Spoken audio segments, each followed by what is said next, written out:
Huh? Huh? Look! You! Hey!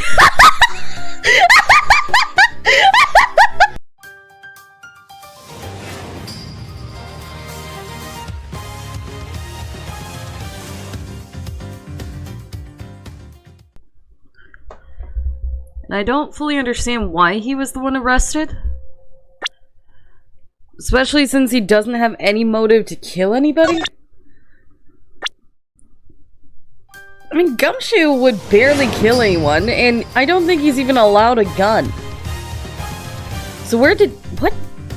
How did he even know how to fire one? That's another question. Anyway... Turnabout reminisce. Middle, onward towards the truth. Middle. Middle?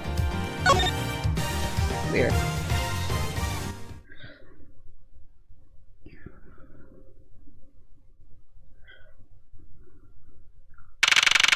Because she looks so mad. Oh, right! The guy that's... Right, the very weird police officers. The one that's checking out the model of the building. The other that's sleeping on his back like a turtle with his hand on his forehead. And then the guy that's struggling with the water fountain. I forgot about that. Alright, September 10th, 4:45 p.m. District Court, 3rd lobby, floor lobby. Ah, sir. What is to become of the trial if the Codopian Embassy staff members murder? Indeed, since both the suspect and prosecutor are now dead, the case will be dismissed. In other words, the trial ends here prematurely. Looks like you'll have to wait just a bit longer for your big debut. I suppose it can't be helped. The evidence for this trial will be transferred to you in a little while. Sir, what do you think about the murder of the Codopian Embassy staff member? And the murders of Mr. Faraday and Mr. Rell? What an outrageous circus it has all become. That Faraday brought it all upon himself with his naivete. Naivety? Naivety? An outrageous circus. Right, sir. I grow wary of this topic. Edgeworth, I will have you assigned to a different case. Papa, you'll come and watch my courtroom debut next, won't you? I'll consider it. Sir, if I may, please allow me to continue with my investigation. Whatever for? I know that there's already a suspect in the murder of Mr. Faraday and Mr. Rell. However, there's not enough evidence to prove that it was he who committed the crime. I'd like to continue investigating in order to find the perfect proof of his guilt. The perfect proof? Don't make me laugh. A worthless person like you has no right to claim such a thing as perfection. Yeesh, harsh much? You're meant to be my role model and father figure, considering you killed my father! Thank you very much! Papa? Who do you think is the real culprit behind these murders? Miles and I are competing to see who can find the real killer first. Plus, being able to investigate a real crime scene is a really rare opportunity. It would give us some real-life experience, wouldn't you agree? If you want to investigate this case that much, then do as you wish. You are definitely selling the unloving father right now. She is literally fighting for your attention every step of the way, and you just brush her off so easily. Then you're allowing us to continue. In court, your top priority is to win, and a solid investigation is one of the keys to winning. We have to make sure you become recognized as a first-rate prosecutor, don't we? It wouldn't be very interesting otherwise. I'm returning home now.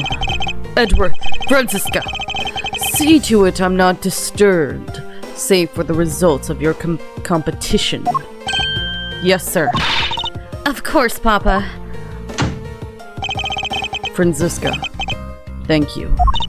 What are you thanking me for? Your logic earlier was built on the scruffy detective's eye.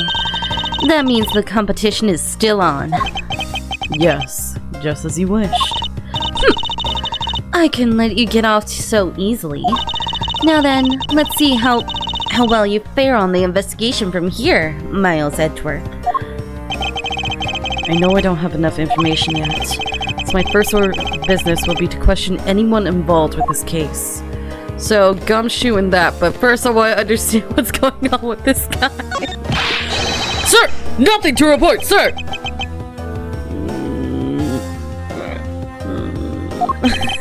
Is there no one who will make this man take responsibility for his actions on the job? Looks like we have no choice but to report this to Papa. Then this guard can have fun in a waking nightmare after being awakened from his dream. Actually, let's not. I kind of feel sorry for him now. Feel sorry for him, but not for Gumshoe when you make him live off ramen and wieners. This area is restricted to authorized personnel only, sir. If I'm not authorized personnel, then what, may I ask, do you think I am? The younger sibling of a dysfunctional relationship? I'm not the younger one! He is! Oh, you've been subscribed for 14 months. That's awesome. Now get that straight in your head! I believe there's a more objectable part you should be upset over, Franziska. Not to mention you are 13 and I am in my 20s, so you are the younger one? I can't stop the water, sir! It seems the man who was here earlier broke it by drinking from it too much.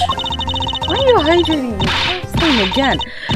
Bunch of fools who pretended to not see the foolishly foolish actions of a foolish fool. Well then, why don't we lend the officer a hand? As if I should have anything to do with this. Besides, that water-drinking fool's mouth is the thing the officer should be covering. Let's give the officer a description of the water guzzler later. She seems to have quite the grudge. Sounds to me like someone wanted to drink. Are you upset at him just because he wouldn't let you have water? Speaking of which, I am going to get the water to hydrate. Alright. It's an incredibly detailed model, isn't it? I heard that it costs as much to make that as it costs to build the courthouse itself. What's the point of making such an expensive model? I felt the exact same way upon hearing it. It's so hard to understand such foolishness. Agreed. Wow, this thing is so incredibly detailed! My inner modeling fanboy is impressed! Not exactly a fan of plastic models per se, but even I can sense the superb quality of this model.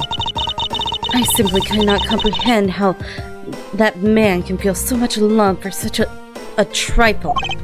Oh? I see. You're a disciple of my father, so you would do well to guard yourself against an interest in such unproductive things. Yes, perhaps I should take up whipping people like the young lady over here. That's clearly a hobby I should be carrying on. I can go in here? Oh! Judge, are you here? Judge? Can I go up there? I am the judge now.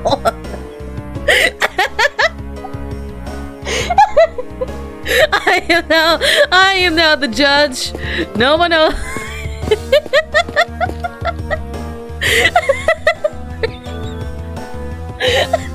Franziska was glitching out.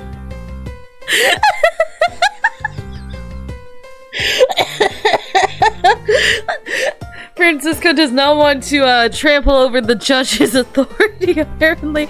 Oh no, wait, there she goes. Okay, she got over it. Why is it always the stairs that glitch them out? Look at that. Da-da-da.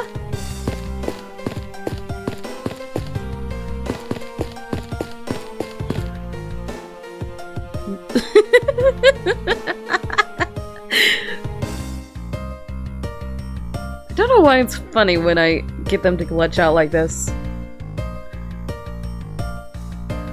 How long until you actually come over? Oh, what the heck? Did anybody else see that?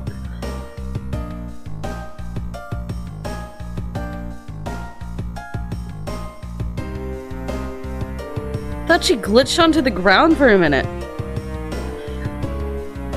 Oh wait, it happened again! It happened again! What is this witchcraft, Franziska? Why are you going through the floor?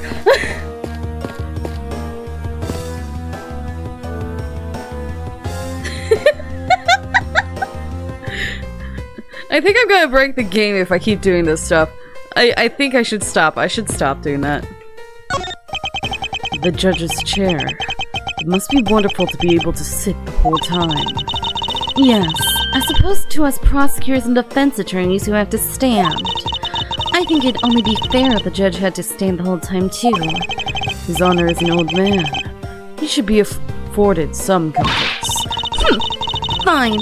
He can enjoy his chair, but he'll share in our pain through my lashes. I fear for the judge if Franziska were to ever become a real prosecutor. Okay, we found the real reason why she whips the judge, because she's jealous of his chair? Really? This must be the judge's desk. You can tell by the gavel sitting on top. I had a dream once that I was being squashed from above by this gavel. You're such a weakling, Miles Edgeworth. You have no idea how frightening it was. It was like fighting Dormammu. Now let's see you glitch through the floor again. Hey, no, don't. Okay, it's only when I walk up the stairs. I swear that there's a single frame that happens where she glitches through the podium and is on the floor.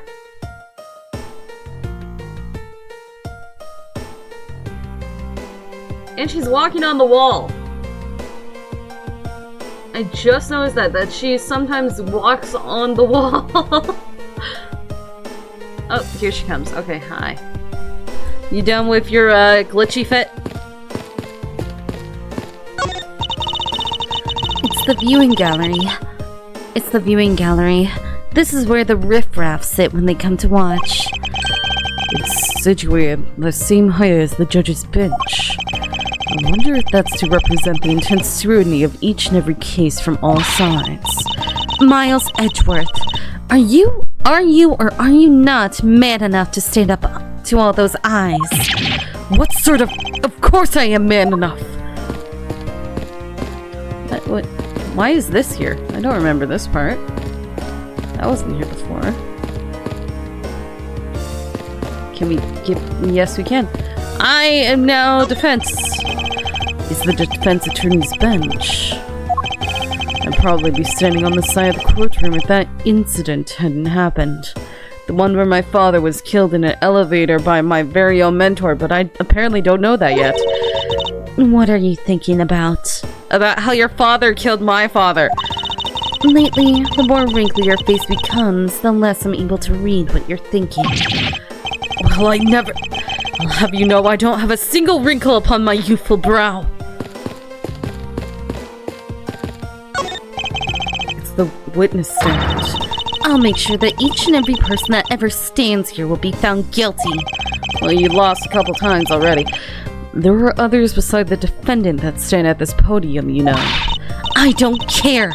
Just make sure you never end up standing at one of these. I have. Multiple times. Or you'll be sorry. I'll keep that in mind. Any day now, I'll be taking my rightful place behind this bench. By that time, I should already be standing here. I'd be downright disgraceful if I beat you to it, wouldn't it? If that were to happen, Franziska, I'll eat my cravat. Cravat? Is that the ruffles? Oh, what? Behind each bench? I got an achievement for examining all 3 benches, apparently. I didn't know that was a thing. I was just curious. Okay, so Gumshoe is definitely story-oriented, and so is this defense attorney. Let's see, anything else of note? What's the matter, officer? I've been sitting here forever, sir. I really need to go to the bathroom. That running water over there is not helping. Why don't you make a quick trip? The nearest one isn't that far, is it? No, it's a short way down the hall beyond these doors, but I don't want to be blamed for anything that might happen while I'm gone. So, I'm gonna hold it. You just see a small puddle forming around his feet. Perhaps Detective Gumshoe can be a positive influence on the force after all. He doesn't want to be accused of murder like the poor detective here. It wasn't me, I tell ya! I didn't do anything wrong! Yes, I understand. So let's just calm down, okay, buddy? I doubt I'll get anything useful from the detective while he's this agitated. Oh, I went through the door again. I don't need to. So, you're the one that leads to the rest of the story, huh? Interesting. Miss you. Oh, it's you, Edgeworth. And who are you? Wait, you were at the crime scene just now, weren't you? You should be disbarred for not knowing who I am. I am Franziska von Karma, and I am about to become the successor of the family name. About to? I guess that means that for now, you're still just another kid. In which case, it's only natural I didn't know who you are. Why are you whipping me? Anyway, it looks like we're playing to hold the evidence a bit longer. If there's one thing I can't stand, it's waiting. I'm terribly sorry, but I have a few more questions to ask of you. Look at you! Eyebrows scrunch the line on your forehead!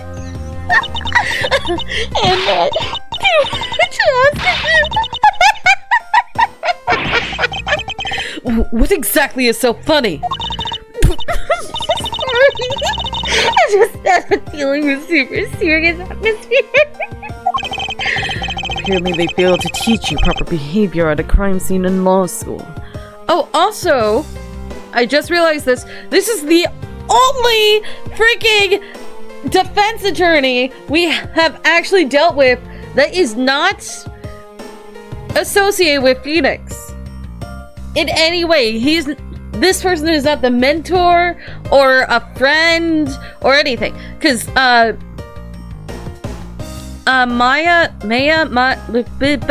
sister of the one that shall not be named, the one that's dead, the mentor was friends with the only other defense attorney that we dealt with. And then every other defense attorney after that is Apollo, I forgot her name, Athena, and Apollo's dad, Daruk. Those are the only other defense attorneys. This is the only one that is not in that circle, that is not associated with that circle. I find that very interesting, which only means that she might be killed sooner. Apparently, they failed to teach you proper behavior in law school. I feel much better now. So, what is it you want to talk about? I'd like to inquire as to where you were at the time of the murder. We were in defendant lobby number 1 the whole time up until we heard the gunshots. And by we, I mean Mr. Bad. If you don't believe me, feel free to ask him yourself. You were with Detective Bad. Why? We had a little something to discuss. That's all.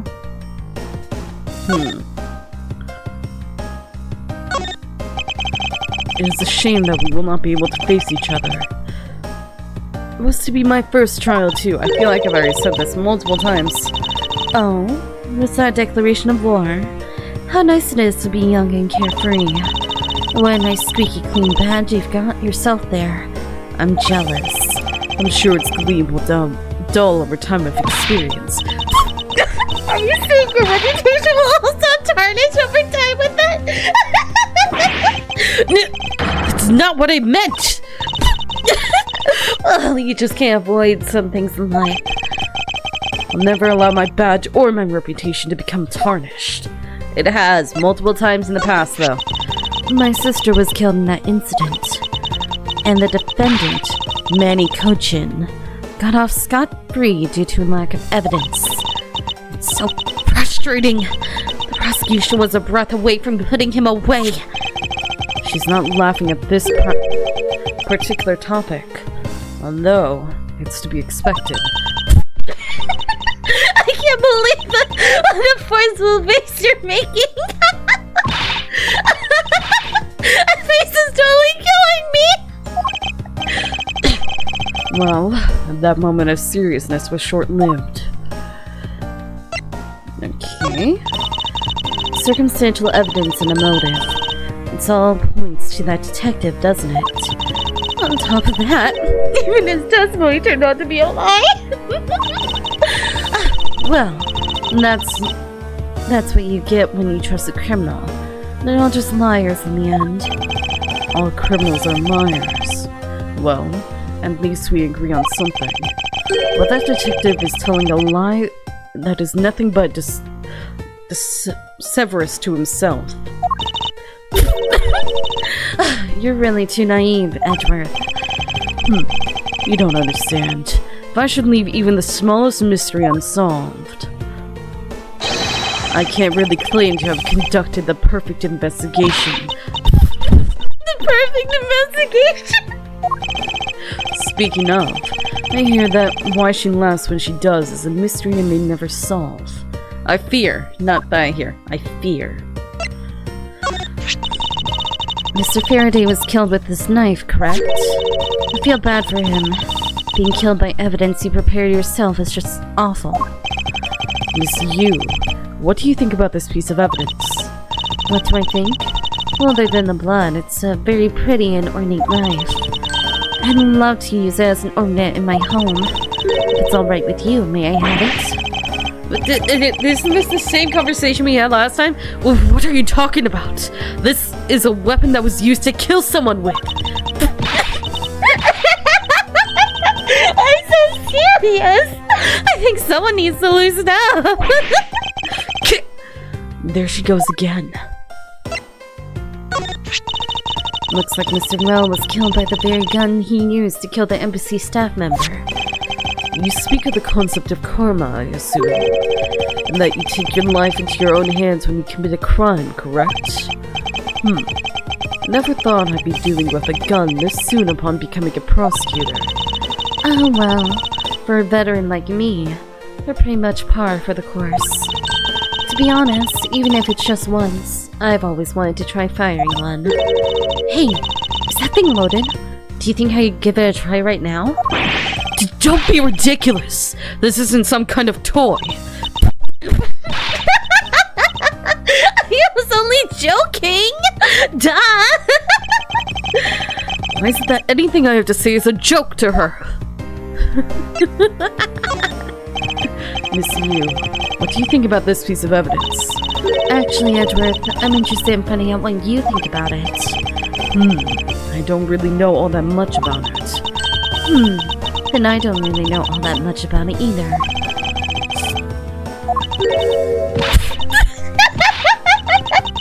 Sorry! Guess I can't be of any service! I shouldn't push her too much. She'll just start laughing again. She just keeps laughing. That's interesting. Detective Bad. So I take it that you were acquainted with Detective Bad. Yeah, he was the detective in charge of the KG-8 incident. Detective Bad is also related to that incident? That's right. He was the one who was supposed to protect my sister, Cece. But you know how that turned out, don't you, Edgeworth? Miles Edgeworth! I have no idea what you two are talking about. I've heard of the KG-8 incident from my papa. But how does that case relate to you, Miss Yu? The victim of that case, Cece Yu, was my little sister. That's... Franziska, you're such a brat right now. She's always a brat, really, if you think about it. She starts changing when her father's put in jail and she's finally put in her place, but most of the time she is a brat. You're making that super serious face again? I'm fine. Really. I just make it a point to rub some more salt in his wounded pride every time I see him. The way she talks about doing that, she laughs away is kind of creepy. Oh, speaking of Mr. Bad, he and Mr. Faraday, I'd say they met up just about every single time the Yadagarasu made a move. It was practically a given that the two would meet up at every one of the crime scenes. I see. He did mention that he was in charge of the Yadagarasu investigation earlier. Maybe I should ask her what she knows about the Yadagarasu in more detail. Time of the murder. You claim that at the time of the murder you were with Detective Bad. But don't you lawyers always discuss the trial with your clients during a recess? We do, and that's what I was planning to do. But Mr. Faraday was being rather threatening and he dragged Mr. Rell away. After that, Mr. Bad came into lobby number 1, so we just stayed there and talked. What did you talk with Miss Detective Bad about? Nothing interesting. I just insulted him some. Talking about how the trial was going, and then I insulted him some more. Geez, you like playing with fire, don't you? That I made a mistake of putting the cow on my chest. Okay, well, now he's on me. Bloody. When she's not laughing, her mouth seemingly spews nothing but insults. Anyway, Mr. Vada and I were in the defendant lobby number 1 when the murders occurred. So I really can't tell you anything about the hallway or lobby number 2. I see. Whoa. Okay, what are you doing? Okay, well.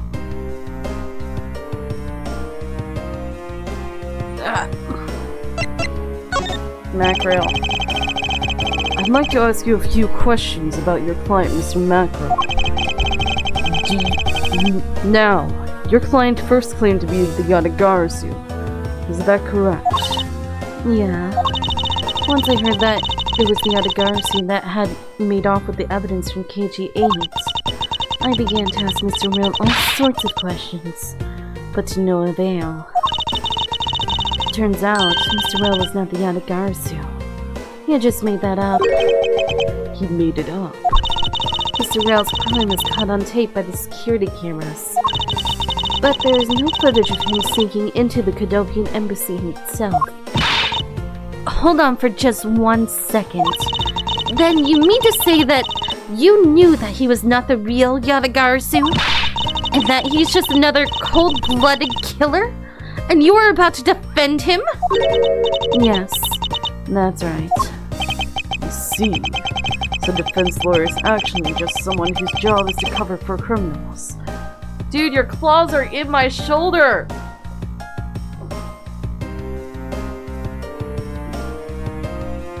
Why are you like this? What do you want? What do you want from me? I'm heavily distracted by the cat.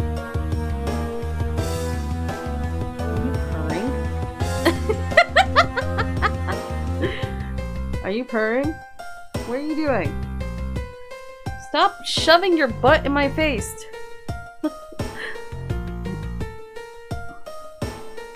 Okay, come here. Get off. Get off me. Get off. Please, let go. Let go, Binks.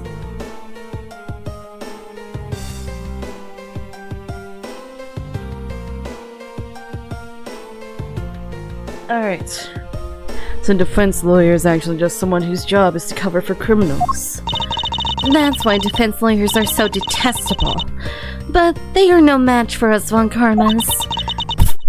I don't believe it! You're serious! Why don't you save the face for something really worth being serious about? And Edgeworth, do you remember what I said earlier? I have my own agenda. I'm still on the hunt for leads regarding the KGA incident, alright? And from that, you have not a single qualm about defending a known killer. Don't put words in my mouth. I said no such thing. The only way I had to get close to Mr. Rell was to be his lawyer. I had no intention of covering for him. Ever.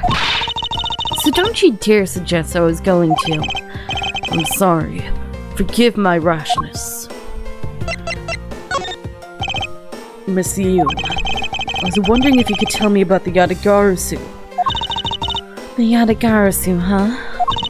I don't really know much about the character myself, but I do have a lot of consolation requests from companies to defend them. Requests from companies? The Yatagarasu isn't some petty thief out for money, you know. Alright then. Perhaps the Yatagarasu is in the business of stealing people's lives. You're not very funny or witty, are you, little Miss Von Karma? Franziska, be careful about who you whip. Choose carefully or we may be sued by— There. I chose carefully, just like you wanted.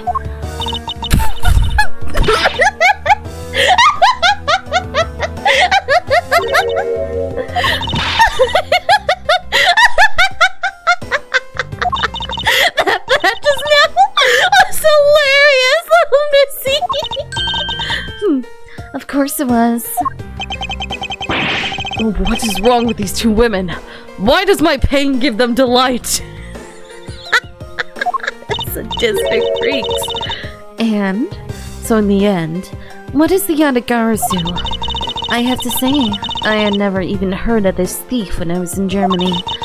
The Yatagarasu deals in information, namely in digging out dirt about backroom dealings and the like of companies.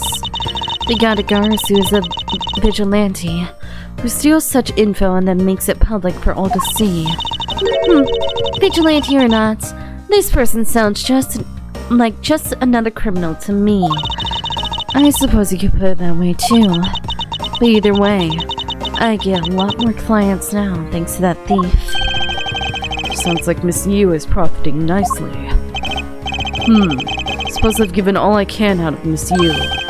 We should move on and speak with Detective Gumshoe now. Hi. Detective Gumshoe, I see you've calmed down. Hey, it's you, pal! You're here! As am I. As am I. I don't think you need to whip him to let him know that. I didn't do it, pal! I swear on my honor as a detective, I really didn't! Your words are useless. I place my trust only in the evidence, Detective. Once the investigation is fully over, and should we find out that you are the killer, there will be no mercy to be had for you. Have a heart, pal! But you're not worried, right? After all, you have nothing to worry about if you really are innocent, that is. That's right! Hey, pal! Go and do your perfect investigation and get the real killer for me, will you? I would have done so, even had you not requested me to, Detective. I'd like to ask you a little about this. I'm not saying it, pal! Cause I'm not the killer, okay? You misunderstand. I wasn't going to ask you about that. All I ever wanted to do was become a detective, pal! My voice is cracking. All I ever wanted to do is become a detective, pal! So I never want to be a killer! It seems he doesn't want to talk about anything unrelated to his predicament. I'd like to ask you a little about this.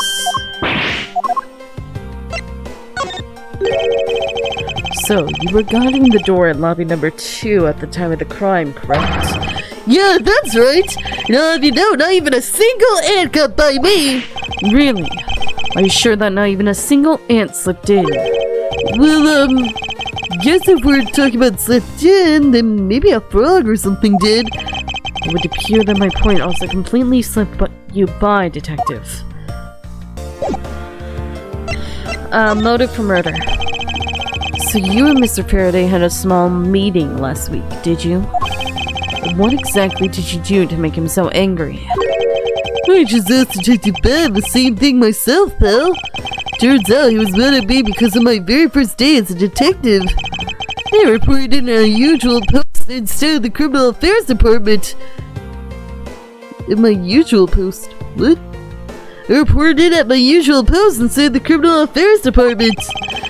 By the time I got down to criminal affairs, I was really late.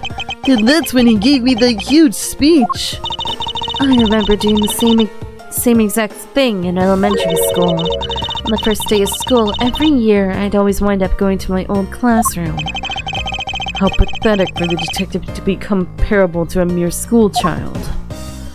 During recess, you claim to be standing guard in front of the door to lobby number 2 during the recess. However, when did you receive the order to do so and from whom? Earlier around 3:20 and for Detective Ben, pal. Today's trial took a really crazy turn. So I was told to make sure nothing happened to Mr. Faraday. And yet, something did happen to him, correct? Looks like it was a total waste of manpower to assign you to guard duty. Oh, your words sting worse than your whip, pal. So it was Detective Ben who ordered him to stand guard, huh? Next step. Now then, Detective Gumshoe. Is there anything else you'd like to tell me? Nope. Not a thing, pal. In that case, allow us to take a look at what you are carrying on your personage. All good. Wait! You can't do that! Wait, no. Wait, I just realized. Wait, Franziska, are you doing this? Franziska! No! There's nothing of any particular value here. Did you really just pat down Gumshoe? Why? Well, my handcuffs and badge were confiscated by Detective Ben, so, you know. What is that open envelope I see sticking out of your coat pockets? Ah! Hands off, pal! Just show it to us already. Is it a love letter to Bird? Yo! Annual bonus check within $5 total. Except there's no check inside. You've had your luck now, give it back, pal! It's my first bonus as a brand new detective! I just got it cash it today. I had literally no cash on me up until I did, you know? So that envelope was really special to me. Now give it back! You don't need rubbish like this. Don't worry, we'll throw it away for you later. How could you? Detective Gumshoe's annual bonus of $5 literally had no money on him until he cashed this. I'm sorry, but I need to take him in for questioning now. I think I've asked him just about everything I needed to. No, wait. Since he became a suspect, there is one piece of evidence I should reconfirm. Officer, I ask that you wait a second. I still have one thing I'd like to reconfirm with Detective Gumshoe. Understood. But please, make it brief, sir. I want to hear it from the horse's mouth. I must confirm whether or not his testimony about when the crime occurred is the truth. It's a bookshelf. What's this? Judge's Trial Exchange Log. And it appears to be a journal where the various judges share their thoughts and ideas. The real daily lives of judges are laid out here on these pages. There's nothing about the court in here. Just a page after page of unrelated drivel. Judging by the content, they are very enthusiastic about the courthouse's daily menu. It would appear that fried oysters are a favorite. I have no use for such foolish words from that foolishly foolish coward. Someone please assure me that it's not the true state of the country's judiciary. Judiciary? Is that it? Did I say that right? Anyway, your testimony, please. You told me earlier that you heard no sound other than the gunshot out in the hallway. Is that correct? No mistake about it, pal. Then you are also claiming that no one passed through the hallway either. Is that also correct? Yep. Not even a single hiccup passed through that hall while I was on duty. You do realize that the lie you're telling is only making life more difficult for myself. Myself. Huh? Oh. But it's true! I didn't see anyone go through the hallway and I didn't hear anything else, pal! I bet the killer found a way to kill the two guys that's beyond what I can even imagine! So he intends to continue telling this ridiculous lie. But why would he be so? Why would he do so given the situation he's in? I believe a thorough investigation that the hallway in front of the defendant lobbies is in order. Huh? Huh? Hey! You! Hey!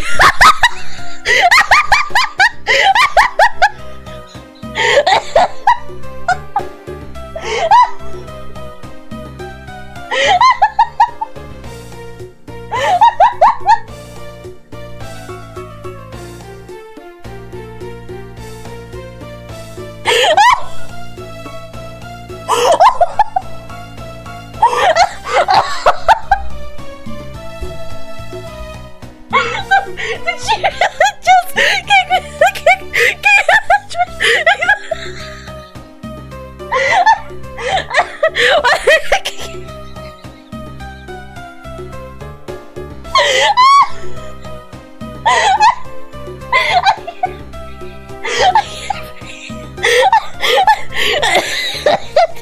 Did she really just...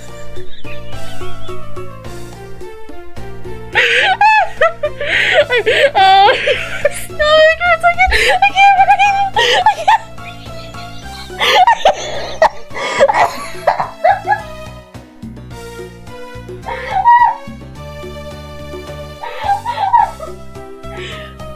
I can't Did she really just sneak up on me to kick me in the nuts?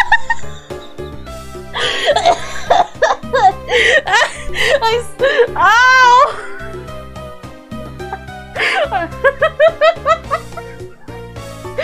I'm sorry. The kid just snuck up on me to kick me in the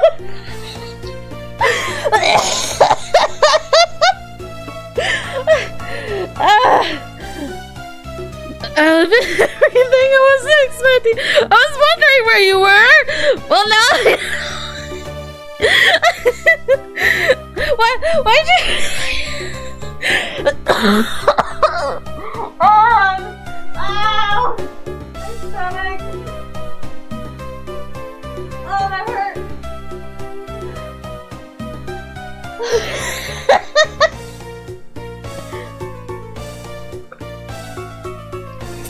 Okay. That was heavily unexpected. I thought she was gonna steal something, not kick me between the legs. How do you make it sound like you just got kicked in? Why did you do that? Okay, bye. Did you just spit at me? What was that? How could you have not noticed that coming?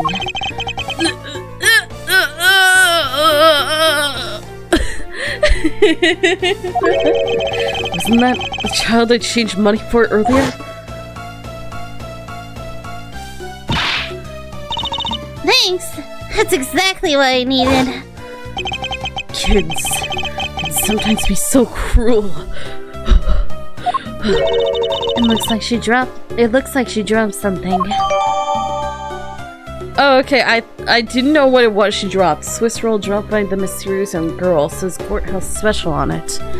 Swiss roll down to my organizer. Maybe we should arrest the girl. She might turn out to be a valuable lead. Use some sort of punishment. Maybe dealt the next time we meet. I have everything. I wasn't expecting her to sneak up on me and kick me. I'm gonna be dying every time I even think about that. I believe I've asked all that I need to of this man. Now for Detective Bad and the judge. I need to confirm he was correct. The judge or that scruff face, right? I suppose we inspect the hallway in front of the lobby number 2 next then. I suppose so. Shall we head on over, Franziska? Okay, let's go. September 10th, District Court hallway.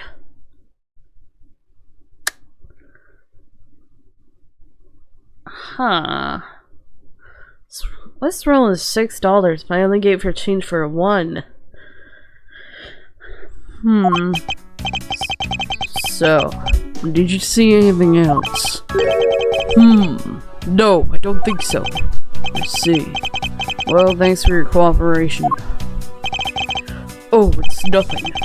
Just doing my duty as a defender of the law. That'll be all for now. I'll ask again if I have any other questions. Anytime, detective. Also, I realize how short the judge actually is now. He's always sitting, so you never know, and now he's so short.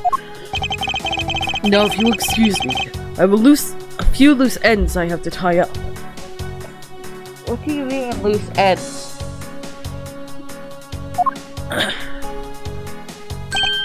Oh, you're the new prosecutor Mr. Von Karma recommended, right? My name is Miles Edgeworth, Your Honor. I'm dying still. And I'm Manfred Von Karma's daughter, Franziska Von Karma. I'm set to become the successor to my genius father any day now, Your Honor. I see. Mr. New Prosecutor recommended by Von...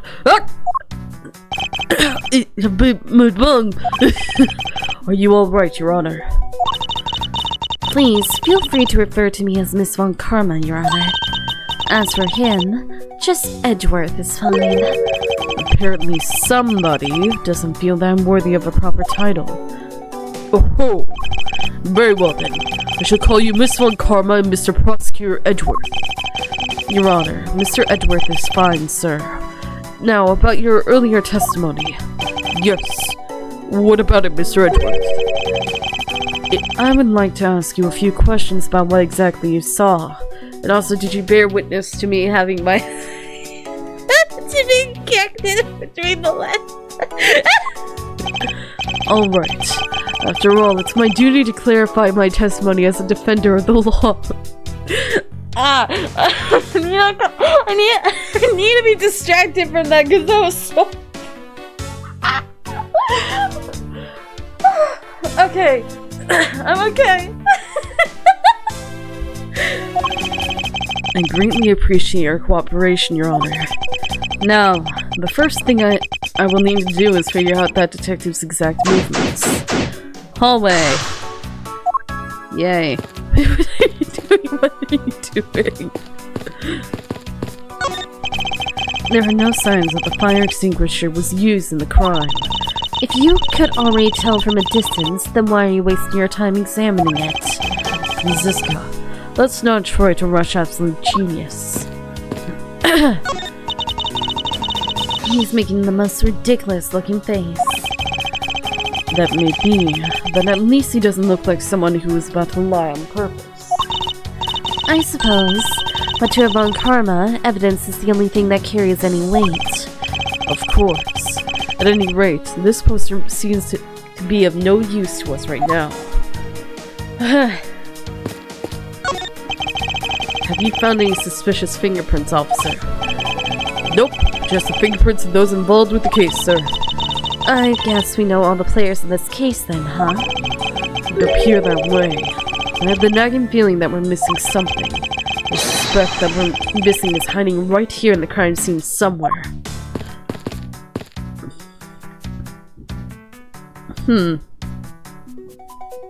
Yeah, are they fingerprints on my ruffle? Any right there, sir? Okay. For a short bit, I could get him dusting me.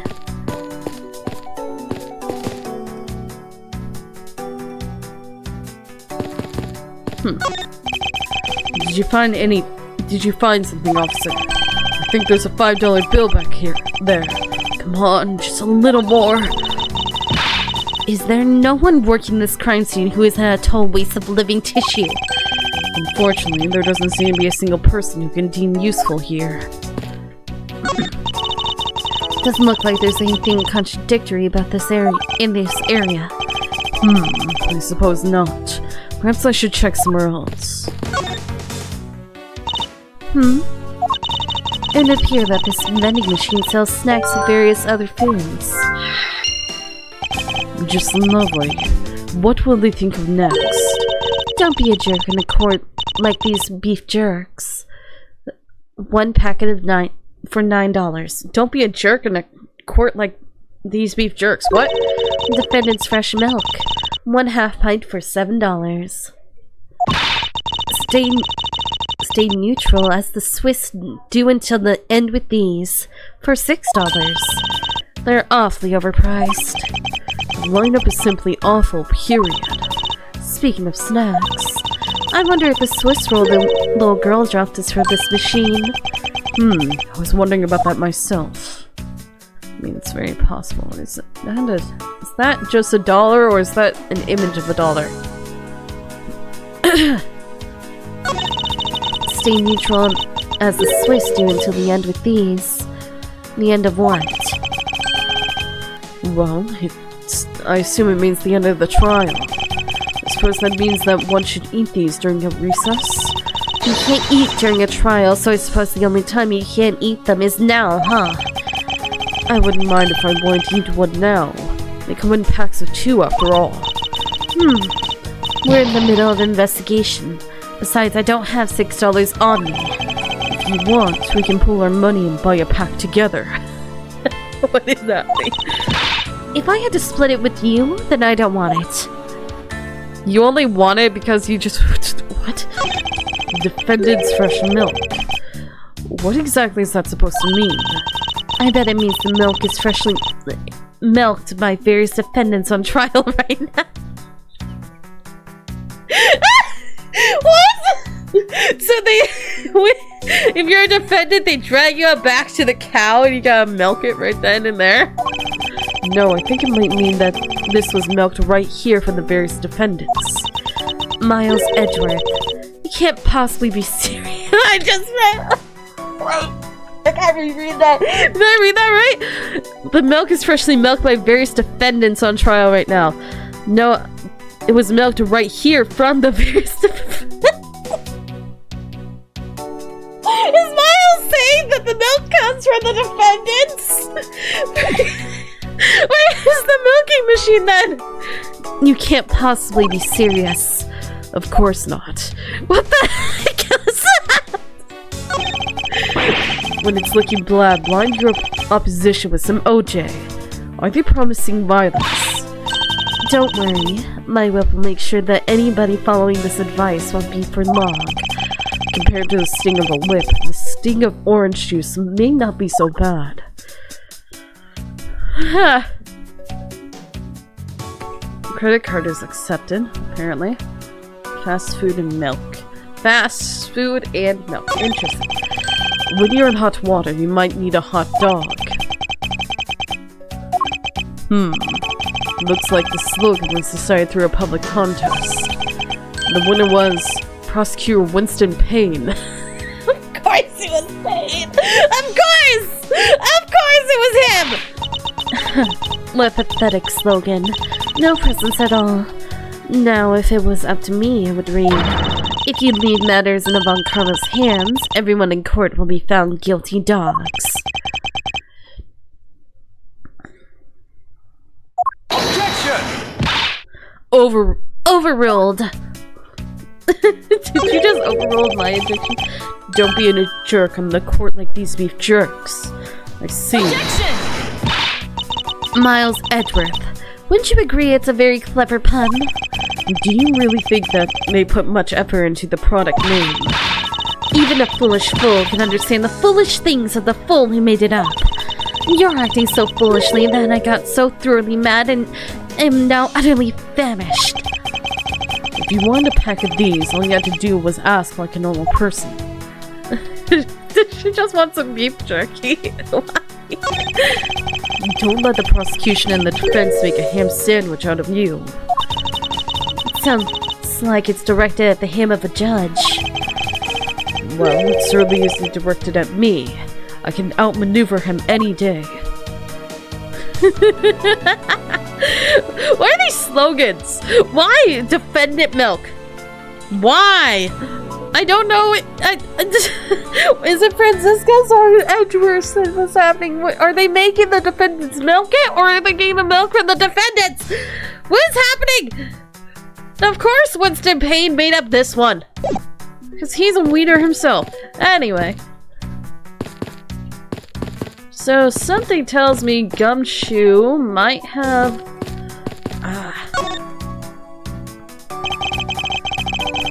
It's not a bathroom. I won't rest until I've inspected every suspicious looking nook and cranny. Why is there a bathroom? I can look outside. However, I doubt the killer would escape through here. Of course not. This is the 3rd floor after all. It appears the bars were installed on this to prevent people from falling out. Bars? What bars? Can you not see them with from your vantage point?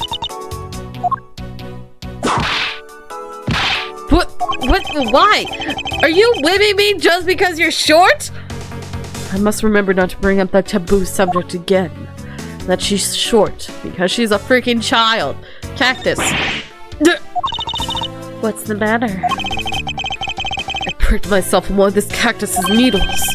I didn't think the needles on this thing would be so sharp. Well, what did you expect? Can you imagine how bad it would be if you were hit on the head by one of these? Anyway, this cactus seems to be unrelated to our case. Do you really think so? Because I believe that this cactus sitting on this windowsill is completely related. Oh, well then, I look forward to your explanation on how exactly it is related. I don't understand how it's related. What is this? It's a pink-colored piece of trash made of rubber. It's the balloon popped on the cactus! That's what happened! Oh, she snuck out the... Oh, I understand now. Feels like something I've seen something like this before. Well, all I see is a piece of garbage. But you know, the fact there's a litterer running loose inside this courthouse is simply unforgivable. It's not like I was the one who littered. Rubbish belongs in a rubbish bin. Are you whipping me just because I'm keeping it? The ants are hard at work carrying their food home. It's a marvel that they can pick up such comparatively large objects to their size. Or if you want to carry the mighty Von Karma name and not be squished under it, you better work extra hard, just like these ants. The same goes for you, Franziska. Oh, I didn't mean to. There we go. Hand! The dirt on the bench. It smells like some sort of sweet substance. I can't believe that. There's something going around dirtying the courthouse. For shame. Hold it! Calm down, Franziska. Now take a good look. Does this smudge look kind of like a handprint to you? I suppose it could be. Which means that perhaps we can lift the prints of this person who sullied this bench. I see. And then we'll know the identity of our mystery slob. You there, the lab technician. Could you please find out who this handprint belongs to? Sir! Yes, sir! Just let me get the $5 first. Oh, no, wait, you're not the $5 one. I got the results of the fingerprint analysis, sir. And do we know who they belong to? Sir, the fingerprints belong to Detective Gumshoe. Oh, interesting. Good work, officer. Detective Gumshoe fingerprints are down in my data organizer. And there you have it. Well, I suppose so. Now we know the identity of the person who dirtied the bench. I sense that you and I will be using this information in very different ways. Why are you so focused on the fact that the bench is dirty? And not the fact that there's literally ants are pouring out of the hole in this bench as well. I wonder if the inside of this bench consists of nothing but ants. Don't you dare contain that gross line of thought. I'm sorry. What are these black speckles? I believe it's a pile of ants eating away. Oh, that detective! He claims that not a single ant slipped by him, and yet here's a whole hill of them. What are you hitting me for? As a replacement for that pathetic detective. Perhaps I should add this deduction to the detective's growing tab of pay cuts. Anyway, I wonder what the ants are eating. From the look and sweet smell of it, pieces of cake and chocolate from a Swiss roll. Miles Edgeworth. The courthouse is to be kept pristine at all times. Stop whipping me just because the courthouse is dirty! Blame the janitor! It wasn't me that dropped the food on the ground! The courthouse must be kept clean. Then you clean it! Why? No! Why do you keep whipping me? You selfish brat of a child! I can't explain how much I'm hating you right now because you're whipping me for absolutely no reason for things I have no control over that happened because of somebody else! If you whip me, at least whip me because of something I did! You are a brat!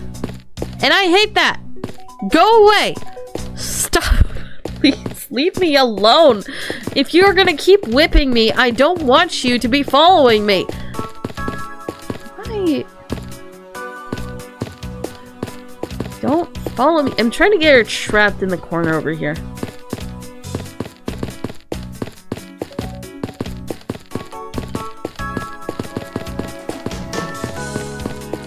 Come on. Oh, no. In the corner. Get in the corner and be trapped.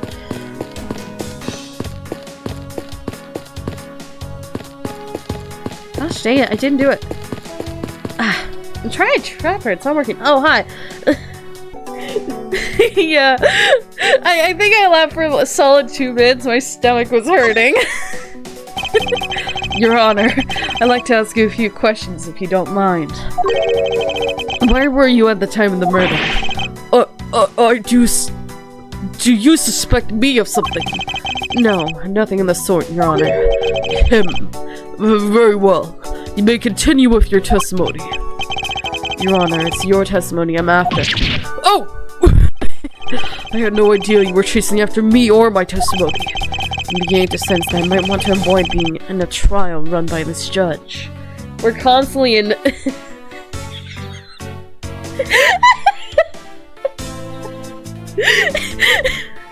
we're constantly in a trial with this judge. He's the only one besides his Canadian brother.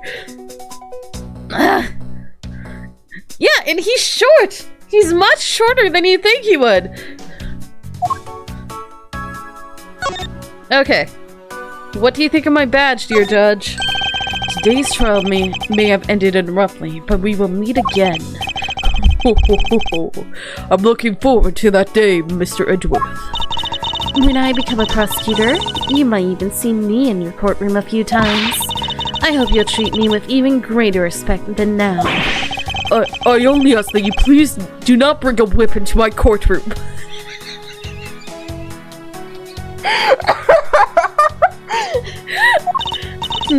I'm afraid that issue is not up for negotiation. Yeah, she brings it into your courtroom and then proceeds to whip you, the defense, the other prosecutors that come in, and the defendants. And Gumshoe. Constantly Gumshoe. She whips everybody. It doesn't matter your age, gender, or anything.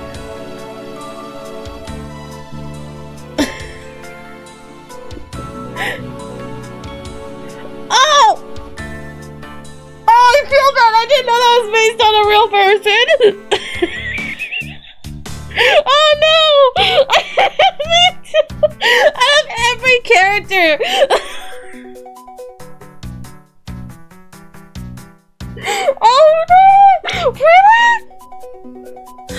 Yeah, I did. I didn't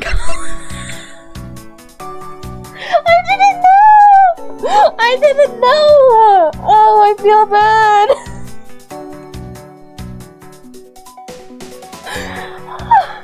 They have so many characters that are original designs and not based off of anyone in real life, and then the two that are based on real life people I laughed at, and I feel bad! Oh, right. As long as the whip can't reach his seat, I'm sure his honor will be safe. I think. Oh, it can reach his seat. It can reach it. It can reach it. Your Honor, I'd like you to please take a look at this piece of evidence. Very well. The court will accept this into evidence. No, wait! That's not what I showed it to you for! Mr. Edgeworth, if I may, I suggest you bone up on the court procedure a bit more. When evidence is shown before me, it goes into evidence. That is the law of the court. We're not in court right now! Your Honor, I'm sorry to say this, however, that rule does not apply to the outside world. Come to think of it, I suppose court is not in session right now. Being passionate about one's work is one thing, but to confuse it with real life... Oh, what? Courthouse special Swiss rolls. Is this being sold somewhere on the premises? I don't recall seeing a restaurant of any sort in this courthouse. I somehow doubt you find junk food like this on a restaurant menu, Franziska. Well then, where do they sell these things, huh? A convenience store, I suppose? Well, I'm sure there's no convenience store in this courthouse, Miles Edgeworth. Where in the world did this come from? The vending machine.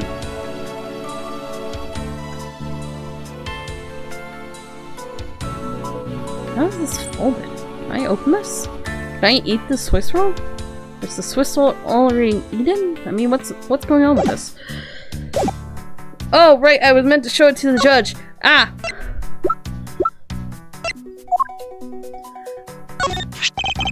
Oh, it's a courthouse special Swiss roll. It has such a nice fluffy texture and just the right amount of sweetness to it. I didn't know he would actually say something about it. I just wasn't done presenting all the evidence. And it's made from all natural ingredients. So of course it's easy to digest as well. Are you an ad campaign for a Swiss roll? I see. Actually, they decided only recently to sell these rolls of the Courthouse Special. Of course, I've been sending in my special requests all along. Why don't they try sending in a request once in a while? I suppose I just have to think of good suggestions by the next time I come here. Of course they did. Time of the murder. Let's see here. Now then, how should I put this?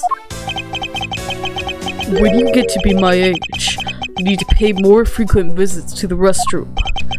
If you go take a look through the window at the end of the hall, you'll see a small window. That is the window of the men's restroom. In other words, you can see clearly into this hallway from the men's restroom.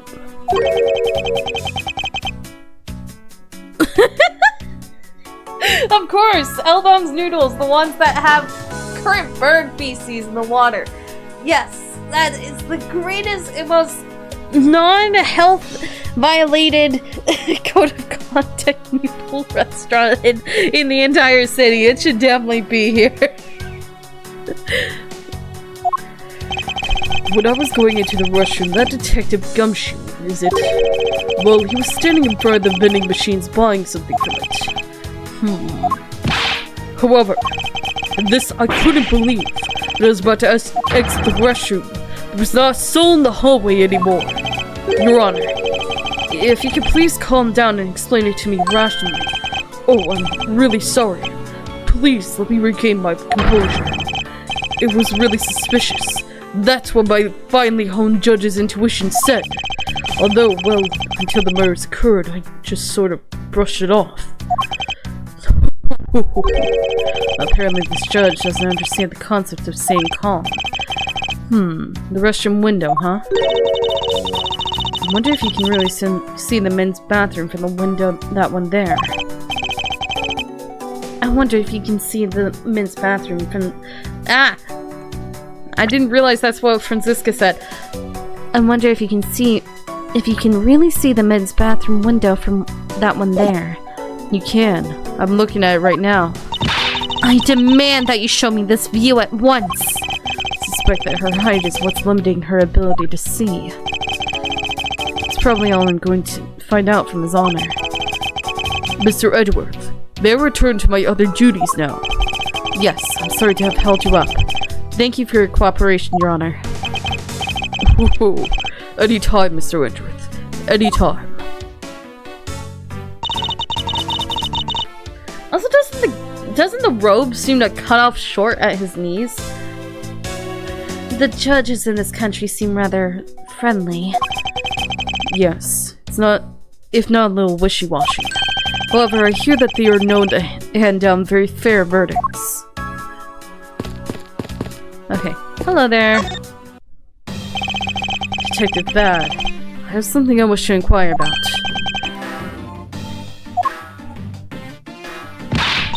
Hey, how about doing some actual work, you? I wish to inquire about Detective Gumshoe's movements during the recess. You're getting in the way of the investigation. I have an order from Mr. Von Karma himself. Plus, I still hold investigative authority. This one? So showing that off make you feel like a big, strong prosecutor? Of course not. I was simply proving my title of a prosecutor to you. I see.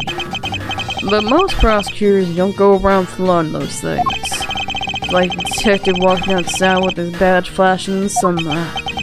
Show them off too much, and before you know it, you'll be elbow deep in angry criminals. That would definitely be a problem. The KGA incident. Ah, no, that wasn't him.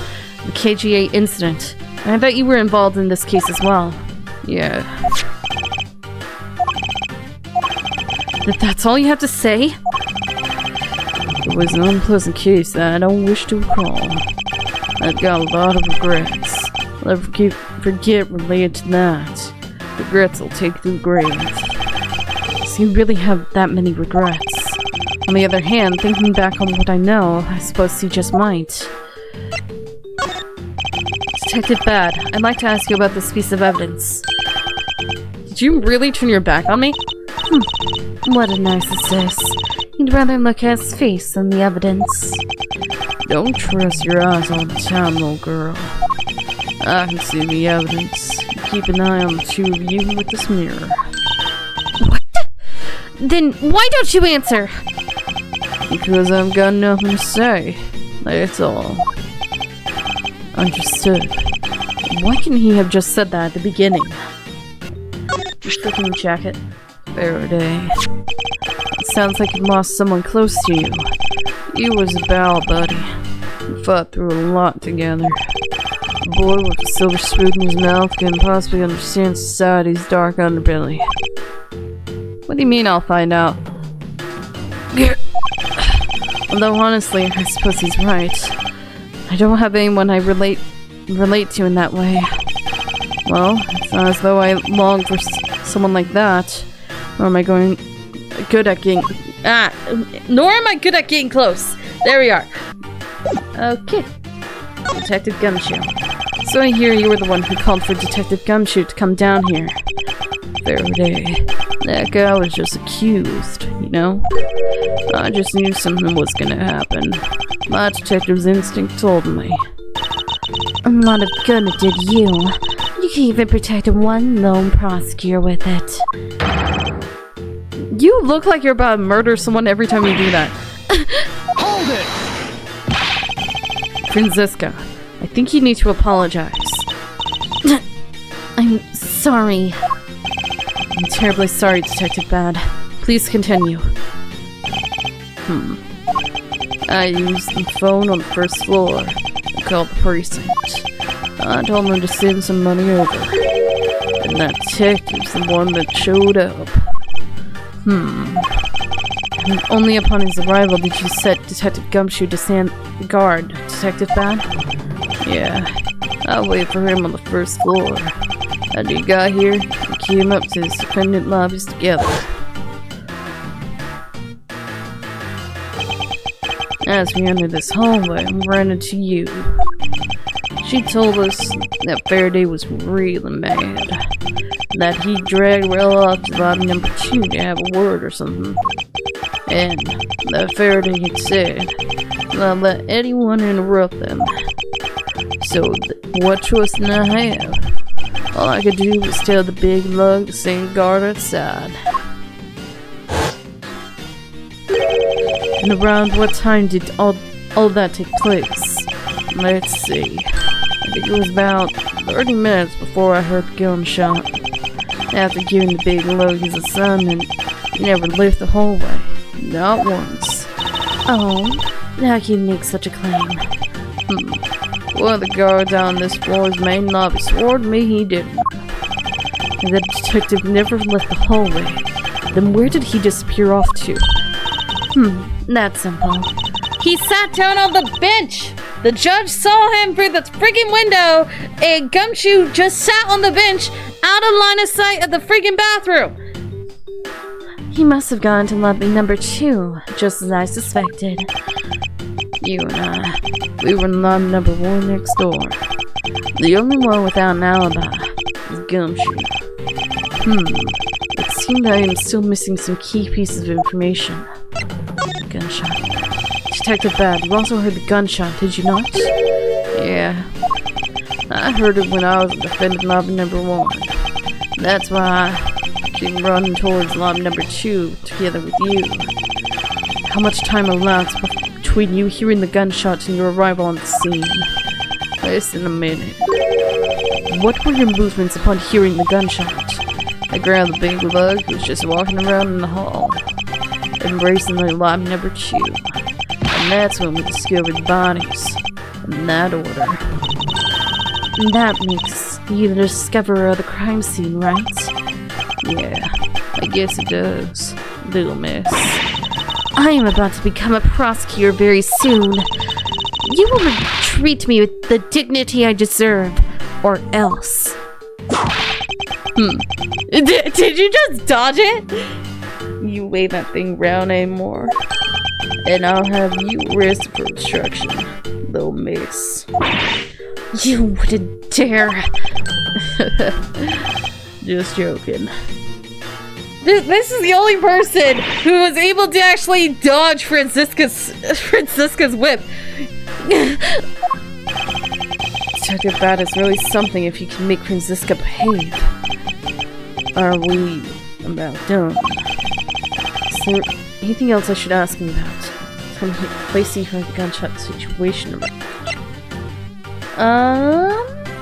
Time here at the gunshot? I'd like for you to tell me the exact time you heard the gunshot. It was around the end of the recess and the trial was about to start again. I think. He was supposed to make time for himself to transfer the evidence he was holding. I got the sense he wasn't going to show for the handoff. So I figured I should go get him, or he'd be late. Just as I thought that. Bang. The sound of a gunshot hit my eardrums. So we heard the gunshot right before the trial was about to restart, huh? Are we done here? I don't have any time to wait. Oh, come on. All you're doing is staying in front of this door and doing nothing.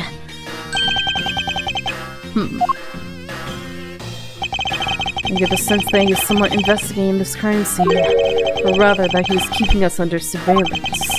But to what end? Detective Bad, may I ask you that you cooperate with us for just a bit longer? I don't have anything else to say to the two of you. You guys were the ones who said you wanted to investigate in the first place. Fine then. Be obstinate. We'll just do as we please. Come on, Miles. You may no longer be willing to help us, however, may I ask for the forensic scientist's cooperation. Do as you like.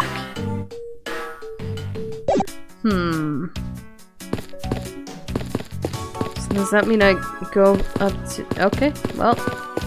Nope. Alright. I think all I have left to do is piece everything together. So lobby number 2...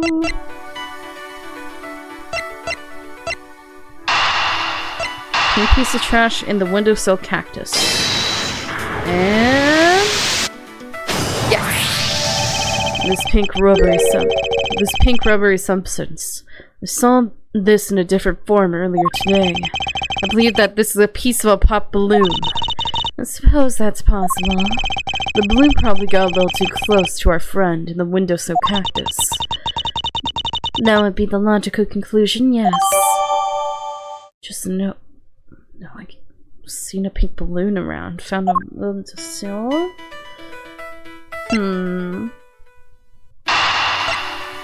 Swiss roll came from the vending machine. The bits of chocolate and cake. Could they not have been from the Swiss roll? A Swiss roll? Why would a courthouse sell a thing like that? It may not seem like the right venue. However, it is being sold right over there. The vending machine? Ah, I see. Staying neutral as the Swiss do until the end with these. 2 for $6. Talk about expensive. Leaving the fact that it's on the expensive side aside, the fact that the cake crumbs and chocolate bits were found in this hallway suggests that they came from the Swiss roll that was purchased from this machine. I think I have a pretty clear picture of what happened here now. Naturally. After all, I'm here, aren't I? Detective Gumshoe must have sat on this bench as he ate the Swiss roll. As he ate, he dropped on the floor and sullied the bench. How could he not have cleaned up after himself? How utterly despicable. Don't you dare whip me again. It wasn't I who made the mess in the first place. Anyway, it was indeed Detective Gumshoe who bought the Swiss roll. That creates a rather interesting contradiction of facts. Contradiction? Where? I think another look at the special courthouse vending machine is in order. The fact that it's $6 won't rest until I've inspected every suspicious-looking nook and cranny. Is this spot somehow connected to any of the evidence I hold? Yeah, Gumshoe only had $5 to his name. He got the other dollar from the child!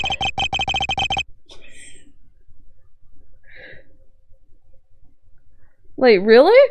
Oh, that was from him shaving himself? I just thought it was like a permanent... Right! Huh. About Detective Gumshoe's finances, he said that until this morning. He didn't have even a single penny on his personage. Just how poor is that guy? He gets poorer in the future. He can barely afford ramen. If his bonus really was only $5, then he should not have been able to purchase a pack of Swiss rolls. However, facts being as they are, we found cake crumbs on the floor. Meaning Scruffy must have bought a pack somehow. Yeah, indeed. His finances go into the negative. The detective should not have been able to purchase a pack, and yet he did. The question is, how? Swiss roll updated in my organizer. The child! It was Kay, the child! I believe I now have a very firm grasp on what happened here. It was the kid that kicked you in the nuts, man. It was that kid. Well, I do too. Alright, Franziska. Would you care to share what conclusions you've come to? Why should I do that? You're still in the middle of a competition, you know. We should be checking to see if your conclusions are wrong first, so you go ahead. It's almost cute when she's going this far to ensure that she wins. Almost. Very well. But first we need to pay his honor a visit to correct his testimony. September 10th, 5:15 p.m. District Court, Courtroom Number 3. Your Honor, if I may, I'd like to test your witness testimony to see how it stands up.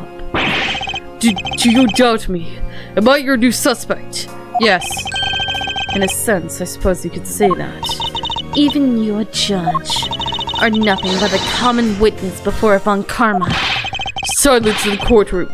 Silence, I say. Mr. New Prosecutor recommended by Manfred Von Karma and Miss Genius Prosecutor. Ah! You bit your tongue again, didn't you? Him.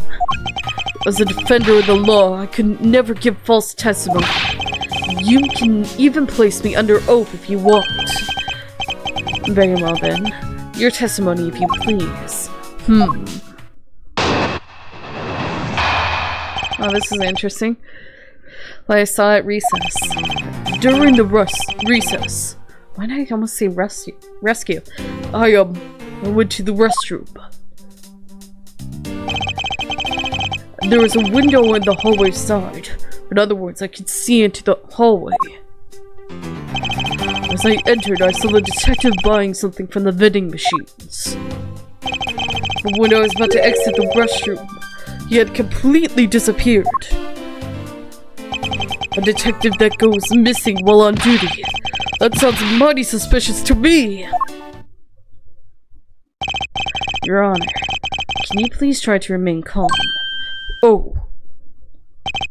I'm so used to simply listening to testimonies that I got caught up in the excitement. I'm sorry, Your Honor, but I'm afraid I'm going to have to spoil your fun now. Yo! Yo, I just realized something. Wait, whoa. Okay, so... Oh! The gunshot was the balloon popping! They were already dead when Detective Gumshoe was there! It was you! You did it! It has to be! Miss, you had to do it! Wait a second! Okay. So many thoughts going through my head right now. Okay, so we gotta think about this. So, no, there was a single gunshot, and it is impossible for a scuffle because Gumshoe was there the whole time. No one entered. No one entered except that kid. The kid was there and had the Swiss roll. Kay was there. Okay, I need to work out my thoughts. Wait. Okay, process of things. Okay, so when Detective Bad, at the beginning of recess, Detective Bad had called the precinct to get Detective Gumshoe. And while Gumshoe was on his way, which was probably about 10 to 5 minutes, freaking you went up into the lobby number 1 and number 2, whichever lobby they're in, and proceeded to kill both of them and then place their bodies in a compromising position and make it seem like they killed each other, then went into lobby number 1 and cleaned herself up, and then when she came out she said, oh, they're talking, they don't want to be disturbed. She set it up so that they wouldn't go in there, and then Gumshoe just was sitting outside. He was hungry but only had $5, and then Kay came in and she had $1 but only in change, so she went and got me to change it for a full $1. Then he got the Swiss rolls and split it between him and Kay. Kay got one and he got the other. They both sat on the bench. That's what made him disappear to the judge. So he was just sitting on the bench. And the Swiss roll... wait, what? Why am I back to the Swiss roll? And Kay had that balloon. But she didn't have it later. And the balloons popped because of the cactus. The cactus is what popped and made it sound like a gunshot. It was you! This whole time it was you!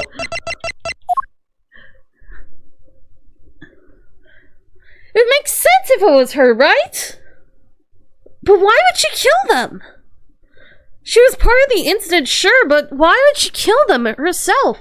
Her sister was killed, but I don't understand why she would actually kill both.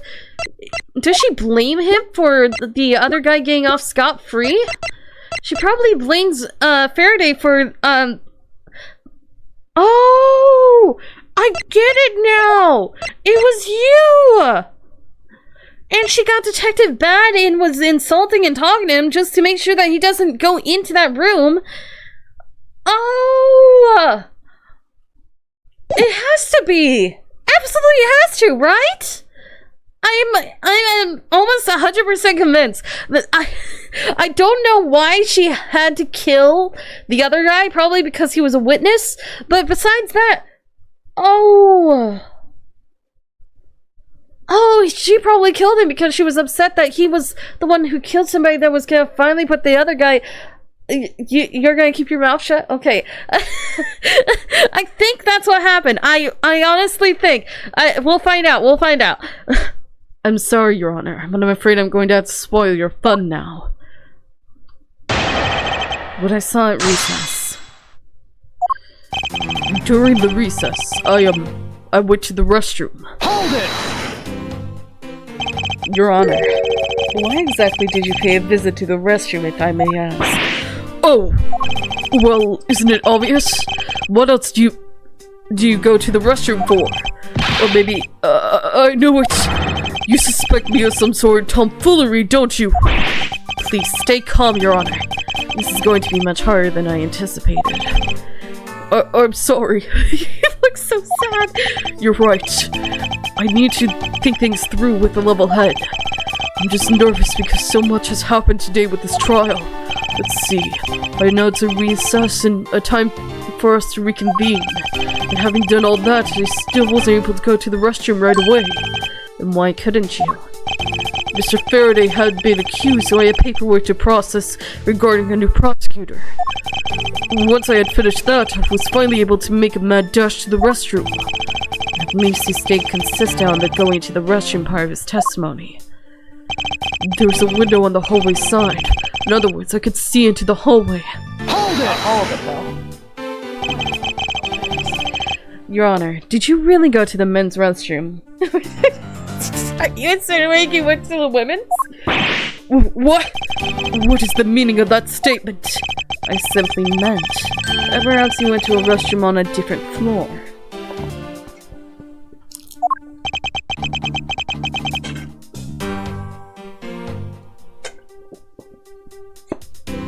I had to go for such a long time. It was all I could do to dash to the closest one to the courtroom. I suppose that it's only natural given his circumstances. I ran from the courtroom to the floor's main lobby and down the hallway. Once you enter, you see there's a window just above the urinals. And it was through that window that you witnessed Detective Gumshoe, Your Honor? Yes, exactly! Your Honor, there's no need to yell. I can hear you just fine. Oh, I guess I put a little too much into that last answer. Now then, let's continue with the testimony. As I entered, I saw the detective buying something from the vending machine. Hold it! Is that gavel, like, glued to your hand?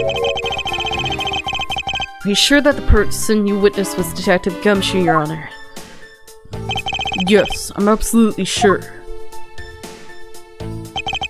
It's hard to miss someone of his stature, even from as far away as the restroom.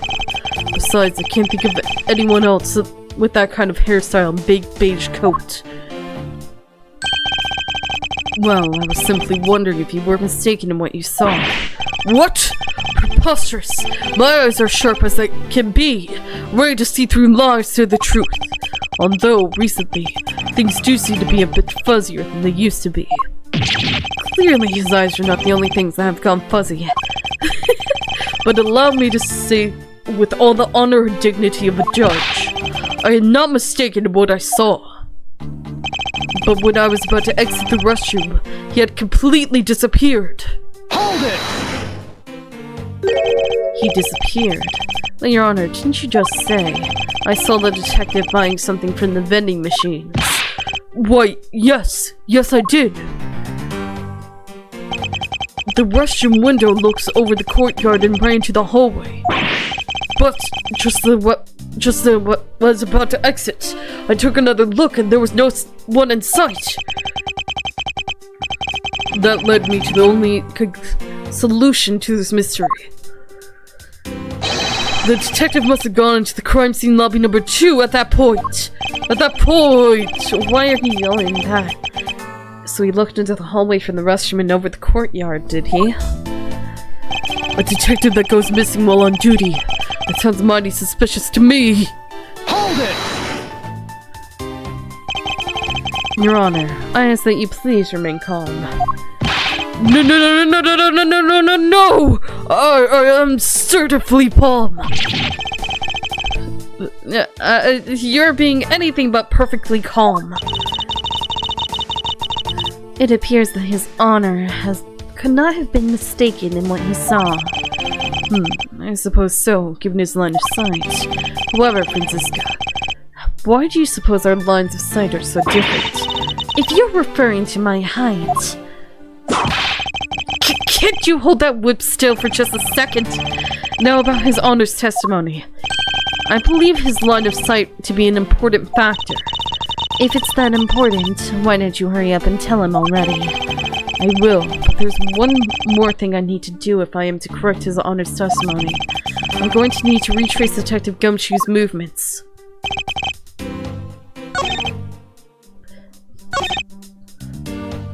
Detective buying something from the vending machines.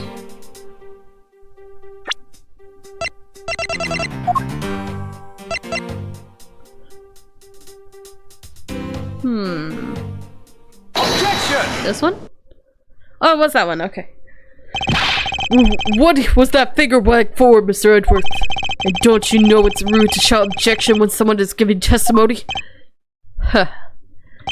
If you truly are a man of the law, then you must always be vigilant. For example, I never let an opportunity to shout objection pass me by. Miles Edgeworth, it's one thing to be passionate about your job, but this is real life. This is what some people may say is the pot calling the kettle black. Your Honor, I wonder if you might take a look at this for me. What is that filth? How dare someone dirty the hallway bench like that? Who is the culprit? That party is hereby found guilty of uncleanliness. If you must know, the uncouth bench soldier has already been placed under arrest thanks to your earlier testimony, Your Honor. Oh, well that's good. But who was it? We were able to discover something from the smudge on the bench. Namely, Detective Gumshoe's fingerprints. Not happy with committing just murder, he had to go and dirty the courthouse too? Guilty! Your Honor, please calm down. While it's true that the detective is the one who made the mess on the bench, we have not yet established that his action is related to the double murder. What do you mean? I believe that the detective bought a pack of Swiss rolls from the vending machine, and then promptly sat down on the bench to eat one.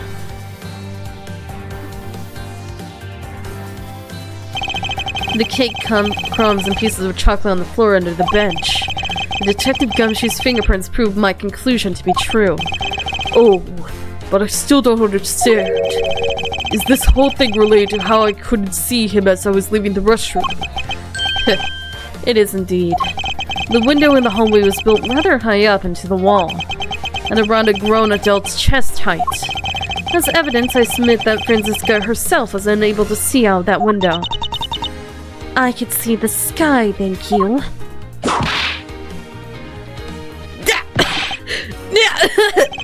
I knew I shouldn't have used her height as evidence. Basically, what this means is that the area directly under the hallway window is a blind spot when the hallway is being viewed from the men's restroom. It seems that you have made the connection. If someone were to sit on the bench under the window. Yes, even someone as large as Detective Gumshoe would effectively disappear from sight. What? Do you finally see, Your Honor? Your testimony has just proven that Detective Gumshoe was in the hallway the entire time.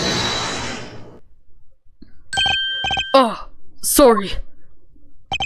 I didn't mean to say it with that much enthusiasm.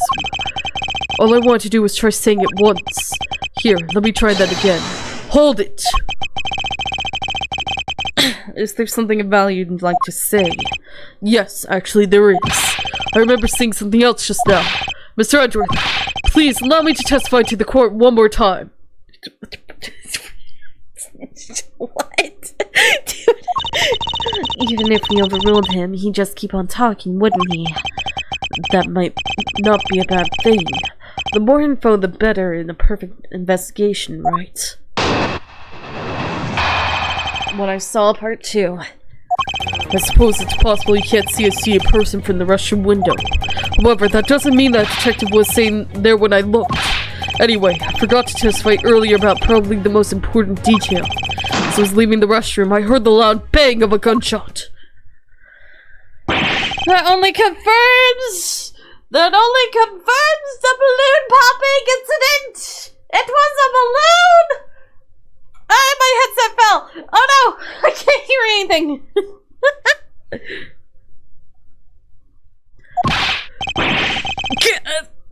No, how was that? That's the testimony of one who judges the crimes of others.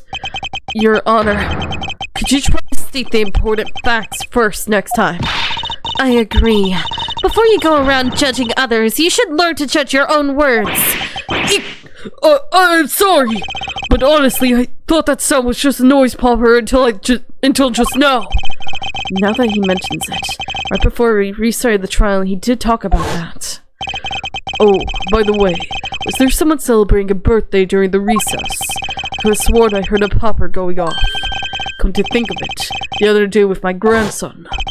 The most critical point in this argument is that when did the judge look into the hallway, and whether that lines up with when the gun was actually fired. Your Honor, if I may, I'd like to clarify a few details of your testimony. Well, I saw part 2. Suppose it's possible you can't see a person from the restroom window. Hold it! In that case, you can see that you were overconfident in your last testimony. Now, hold on there. I just said that it's possible you can see a person from the restroom this time. But, you know something? I don't think you know when the prints you referenced were left on that bench, do you? Get! While you have proven that it's possible the detective was sitting, I still have a problem with just when those fingerprints were left. He's right. I've yet to prove the fingerprints were left on that bench. While he feigns ignorance, His Honor has seen a lot of life. This judge, I mustn't underestimate him. However, that doesn't mean the detective was sitting there when I looked. Hold it! As we established, he went to the restroom during the recess. However, at what point in that recess did you look into that hallway? After I called for a recess, I handled the change of the prosecutor paperwork. Maybe about 20 minutes until we reconvened. Yes, that sounds about right. Just as I expected. Let me check something. Right before the trial was about to start. That matches up with the... What are you expecting? I demand to know what that all-knowing smile is for. Your Honor, that statement you made just now is very important. I'd like you to append it to your testimony. Alright, if you insist. Let's see. I looked into that hallway about 20 minutes before we were to reconvene. Hold it! 20 minutes before we reconvened. Very well. What did you do after that? Let's see. I had to make some preparations, so we're straight back to the courtroom. I also had to track down a few pieces of paperwork for the various bailiffs. So you rushed back to the courtroom despite having just heard a gunshot. Well, at the time, I thought it was just the sound of a noise popper. I really couldn't think of any other explanation than someone having a birthday party. But now that this has happened, I see. Thinking back, the judge did mention something to that effect when we reconvened. Anyway, I forgot to testify earlier about probably the most important detail. Hold it! If it's something that forgettable, I don't need to hear it. But all I did was forget to mention it. That sort of excuse may work on other people, but not on a Von Karma. Oh! But it's such an important piece of testimony. Please, give me a chance to present it. I suppose I have no choice in the matter. As I was leaving the restroom, I heard the loud bang of a gunshot. Hold it! Your Honor, about what you just said. I know. I couldn't believe. Bang with the gunshot tonight. Knee jerk. Like this. We just like with a quick What? I know, I couldn't believe it myself, but I heard it.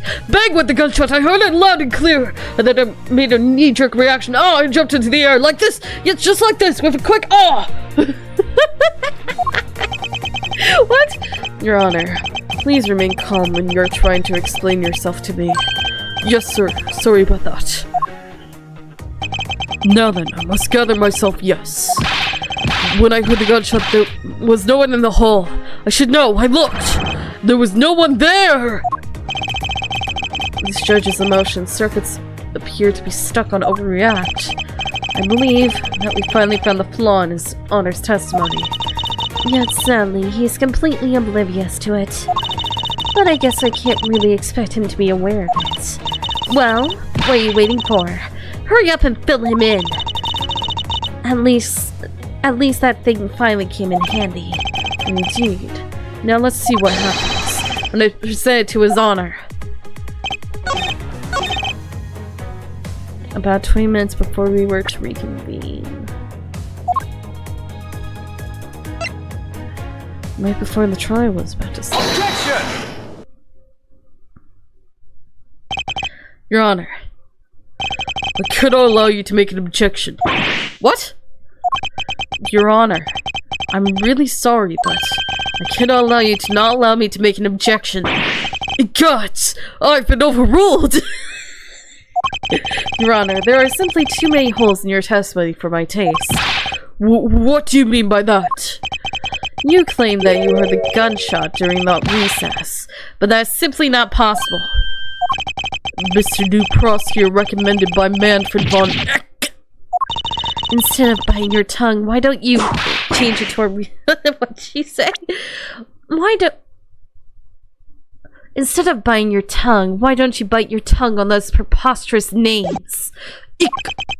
You see, you have no mercy for the elderly either, Franziska. Don't talk back to me unless you want to be whipped in the back. With your height, you need a stepladder or 4 to accomplish that. Mr. Edgeworth, my ears are not that far gone yet. I'll have you know. I can still hear just fine. And I heard the sound of the gunshot loud and clear with my own 2 ears. Ha. Your Honor, I have here an interesting bit of testimony. It's from Detective Bad. And according to him, he heard the gunshot right before the trial was about to start again. What did you just say? Your Honor, you just said that you heard the gunshot about 20 minutes before we were to reconvene. How do you explain this glaring contradiction? That can't be! Unfortunately, that is the truth. But I heard it clear as day. Bang! The loud sound of a gunshot! The sound of the gunshot. We keep returning to this point of contention. And that piece of evidence. I always did wonder why I found it where I did. However, now I understand what that gunshot the judge heard really was. Unfortunately, Your Honor, this is what really produced the gunshot you heard. Take that! I found this object in the hallway earlier. What is the pink substance? It may not look it, but it's actually a piece of a balloon. I see. So there was a party. I suppose you would like me to accept that pink balloon as the court record. Your Honor, I present this piece of evidence in order to overrule your testimony. What? Your Honor, your argument goes as follows. You saw no one in the hallway when you heard the gunshot. Now, there's no guarantee the detective was sitting on the bench at that time. Therefore, you believe he must have been at the crime scene, defendant lobby number 2. Am I correct? Yes, that's exactly right. Let me ask you something. Do you think the gunshot you heard was produced by a real gun? I think I've said enough that even you can figure the rest out on your own. Your Honor, you've been fooled by the popping of this balloon into thinking it was a gunshot. What manner of trickery is this? That was a good effort. That was good effort you put forth, milesedgeworth. Well, if it was me, I'd have wrapped this thing up before the judge even testified. Here to elaborate on how one ends something before it even begins. Well, to be honest, I did think the sound was a bit off from a real gunshot sound.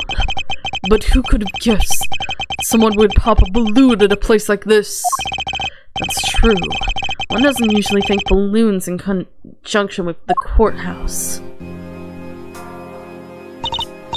I want to trade these coins with you. That's it. That balloon the girl was holding. It explains everything. Your Honor, if it makes you feel any better, you didn't lie once in your testimony. However, I can't really vouch for its accuracy. Oh, hi, Charity. Who knew? Giving testimony could be such a difficult thing to do. What have I done? I owe Detective Gumshoe a very, very big apology. I'll see to it myself that he is released. Wait. There are still a few things I have yet to resolve about what happened in that hallway. Your Honor, I request your permission to further question Detective Gumshoe. But why? I thought it was we just cleared his name. Whether we did just now or not, I still cannot say. The only thing I can do for now is continue in my quest for the perfect explanation. And to that end, I must resolve the remaining issues pertaining to the events that occurred in the hallway. Very well. Bailiff, please bring Detective Gumshoe into the courtroom. I must fulfill my mission and find the perfect explanation to this case. September 10th, District Court, Courtroom number 3. Okay, bye. What is it now? Is it time for my trial already? I already told you a gazillion times, pal. I didn't do it. I'll be the judge of that, Detective Gumshoe. No, you won't. I'll be the judge of that. No. I'm the judge around here, and I'll be the judge of that. Why can't you guys be a little less judgmental? Yes, well, speaking of hasty judgments, Detective Gumshoe, I am afraid I must apologize for an error in my judgment on my part. Your Honor, I don't believe you should apologize just yet. We have yet to prove he is completely innocent of his crime. I guess so. What are you guys talking about? In any case, I would like you to testify as to your actions while you are on guard duty. And please remember you are not on trial. This is all just part of the investigation. As such, you may still be found to be innocent. However, if you should give false testimony... You! My whip will object loud and clear. If you were found to be lying, you will be held indefinitely. Understood? I got you, pal. Looking back on the scene of the crime scene and the judge's testimony, it's obvious that Detective Gumshoe is lying. And if I can't break his lie, then we may never get a break in this case. While I was on duty, I came down here in the courthouse at Detective Ben's orders. As soon as I got here, he ordered me to stay guarded from lobby number 2. From that time on until I heard the gunshot, I was in the hallway the whole time. On my honor as the detective, I swear it wasn't me, pal. He's still singing the same tired tune. In that case, I'll just have to change the melody. I know he's lying, and it's time I pulled the information I need out of him. While I was on duty, rebuttal. I came down here in the courthouse at Detective Ben's orders. Hold it! So, was it really Detective Ben who called you down here? You bet it was, pal! I was left in charge of the precinct while everyone was out and this call comes in. I want you down here in 1 minute flat, he said. Well, I thought this was my big chance. My first case! So he had a mad dash down here. Although, I couldn't exactly get here in a minute flat. So how long did it take you? About 10 minutes, I guess. And what was Detective Ben doing when you finally made it? He was waiting for me down on the first floor in the entranceway, pal. As soon as I got there, he ordered me to stand guarded for lobby number 2. Hold it! And by he, you mean... Detective Bad, of course. And this being my first time at the courthouse, he also walked me up to the 3rd floor hallway and for the defendant lobbies. Did you meet anyone along the way? Well, just as we entered the hallway, we ran to Miss Yu. When he heard that Miss Yu that Mr. Faraday was not to be interrupted, that's when Detective Bad told me to stand guard in the hallway, pal. So far, Detective Gumshoe's testimony is matching up with Detective Bad's. From that time on until I heard the gunshot, I was in the hallway the whole time. Hold it! You claim to have been in the hallway the whole time. However, it is not a fact that you did something while you were in the hallway. Of course I did something. I guarded the door to lobby number 2, pal. What else? Very well then. What exactly does guarding the door entail? Well, to put it simply, oh, I know. It was my job to stay in front of the door without moving an inch. Oh? Detective Gumshoe, you mean to tell me that you didn't take a single step away from the door to lobby number 2? Is that really what you wish to testify to the effect of? You got it, pal. I didn't take a single step away from the door, just like I was ordered not to.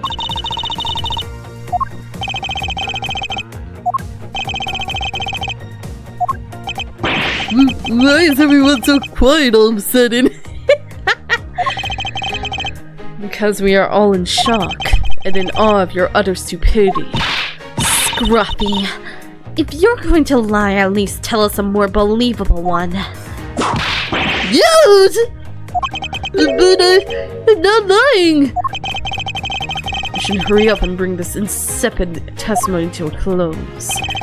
And until I heard the gunshot, I didn't take a single step away from lobby number 2 door. Hold it!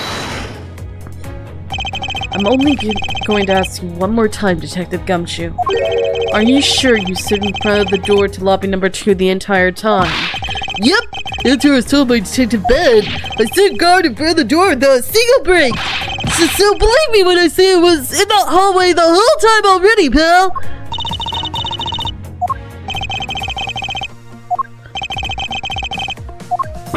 Why did everyone get quiet all of a sudden again? Apparently, someone has a bit of trouble reading between the lines. Well, what's that supposed to mean? I don't... Be quiet. Huge! You should hurry up and bring this insipid testimony to a close.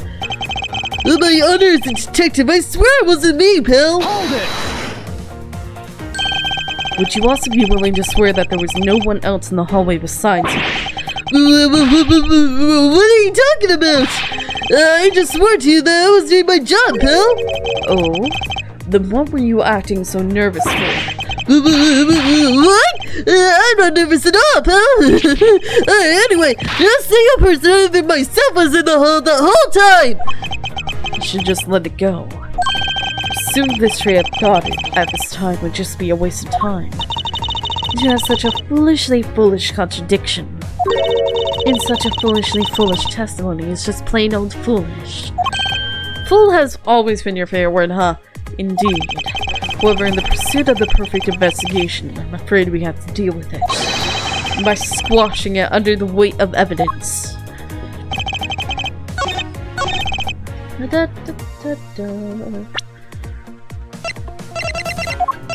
The judge's testimony or his Swiss roll?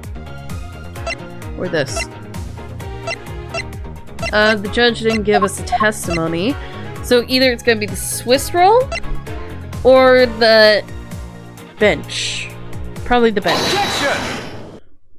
Yeah, it was the bench. I have an objection. What is it, pal? Detective Gumshoe. Wonder if you might recognize this from somewhere. Hey, it's one of those things! The courthouse special Swiss rolls, right, pal? Precisely. In that case, I suppose that you also recall the sullied hallway bench. Hey, you know what? I think it was probably me that did that. Detective Gumshoe, you know you can't go around dirtying up the courthouse like this. You inconsiderate, slovenly pig. Yeet! I promise to clean up later, I swear! Now then, shall we get down to business? About the fact that you didn't move even a single step from the front of that door. If that really were the case, then how were you able to buy a pack of Swiss rolls? Furthermore, if you didn't move a single step from the front of that door, how did you manage to get the bench dirty with your grubby hands? Ouch! It appears that Franziska's whip can be more damaged than my words alone can. Alright, I confess, pal. I was hungry, so I bought a pack for myself, okay? I thought I'd get chewed out again if anyone found out about me eating on the job, so I didn't want to say anything.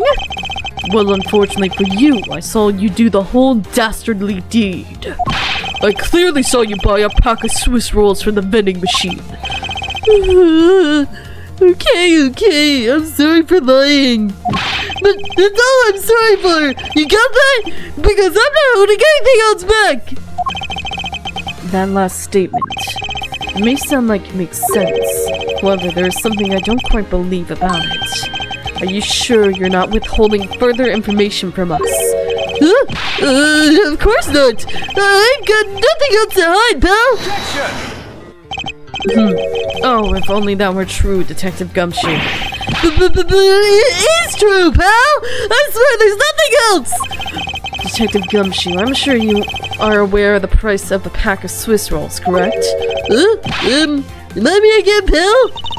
That vending machine out in the hallway is selling packs of 2 Swiss rolls for $6 a pack.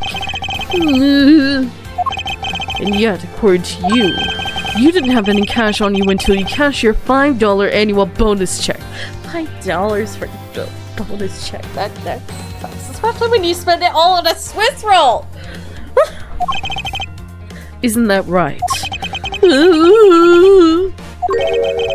Let me ask you then, how did you manage to purchase a pack all by yourself?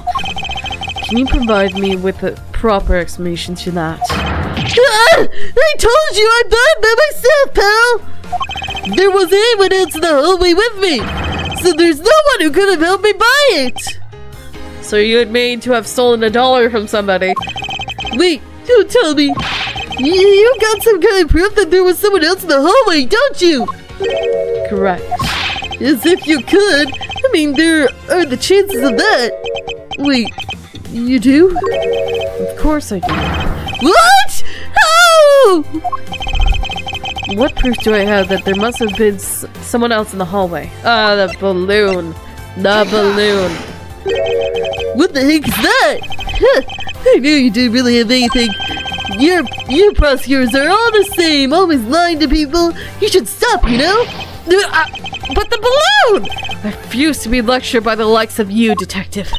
Miles, how long do you plan on being strung along by this moronic detective? I have no intention of falling to his lie, because there was definitely a second person. Because if he was truly alone all along, then that piece of evidence should not exist. Oh, what the This one. This one? This one. Take that! The Swiss roll. You shouldn't have been able to afford the Swiss roll. Hey, you showed that to me not 2 seconds ago, pal! I think you're under the mistaken impression that I bought this pack of rolls. Wait, if you didn't buy it, that means you must have stolen it! You thief! What? I would never do such a thing. All you liars are the same. You started as thieves. You're under arrest, pal. You can't arrest me when you're under arrest. You don't even have handcuffs. I believe you meant to arrest that all thieves start out as liars.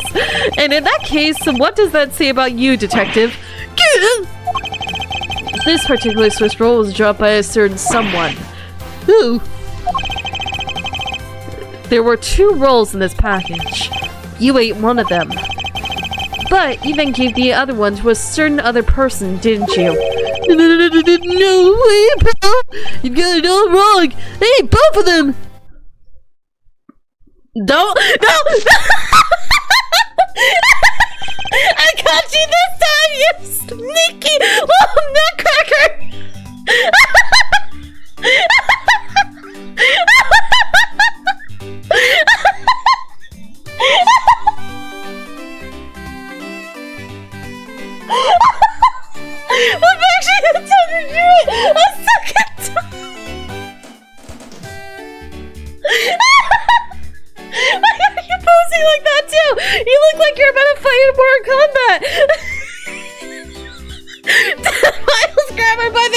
too? Wait. It appears that we've caught you at last. Hey! Don't you dare do anything bad to that girl!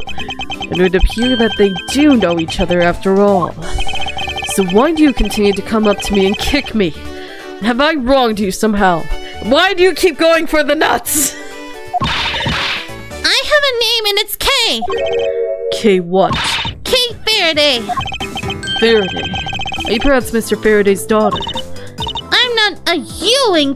I'm Kay. Kay, you know, good little girls don't kick other people in the nuts. So don't do that, please. Especially not hard enough to leave big nasty bruises like the way you do and make me infertile for the rest of my life. Well, then you shouldn't have put Gummy under arrest, mister. Gummy? My guess is she's talking about Detective Gumshoe.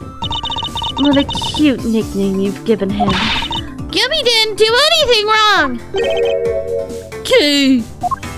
It appears that I will need to speak with her in a bit more detail.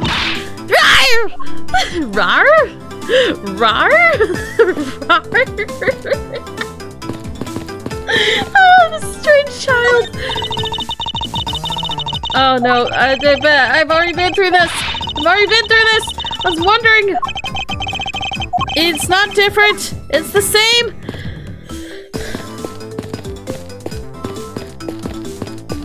Okay, time to glitch out Franziska. It's only when you walk on the stairs, too. There you go. Okay, so... I caught Kay this time, so she didn't kick me in the nuts, but I probably won't have children. Especially since I described it as leaving a big, nasty bruise. Oof. Who, Kay or Franziska? Because Franziska is currently in, stair jail. The stairs always glitch them out in this game. I find that interesting. Oh, wait, no. She got over the stairs. Ah! It's only when you walk. It doesn't work when you run over them. I'm trying to get to where she's trapped on this side and then... Oh, no. Okay. Well. Okay. Let's trap her on this side. See? Haha, you can't get up here. I don't know why it's funny being able to do this. And I've already been behind both of the benches and all three of the benches and I got the achievement, so I'm not gonna have to go through that dialogue again. No! No! I wonder what would happen if I get her trapped on the stairs and then get trapped on the stairs and then trapped on the stairs. She's not getting trapped anymore. Come on. Okay, I think I've accidentally fixed her UI.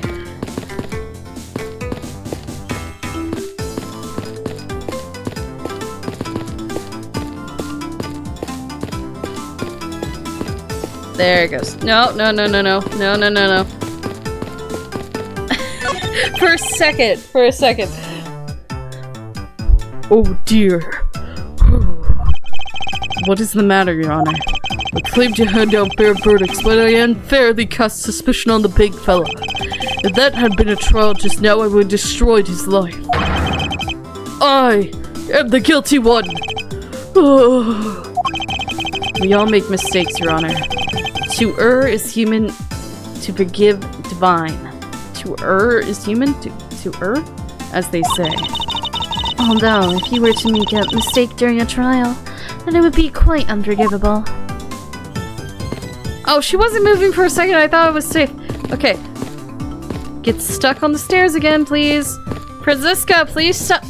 I'm trying to get her stuck so that I can not be whipped by her as I'm doing these, Come on, get stuck.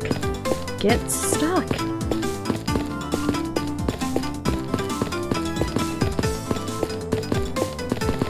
I got stuck.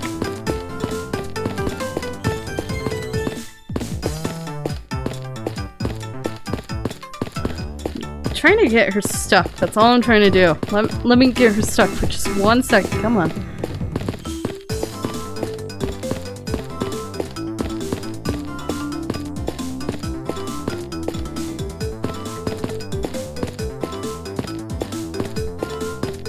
stuck? You got stuck so many times before. Why are you not getting stuck now?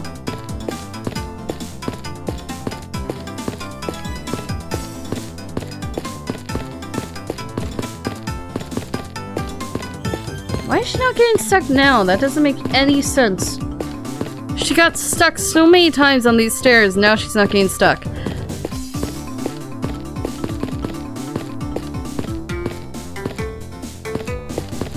Let's see. Maybe if I get her trapped on the other side.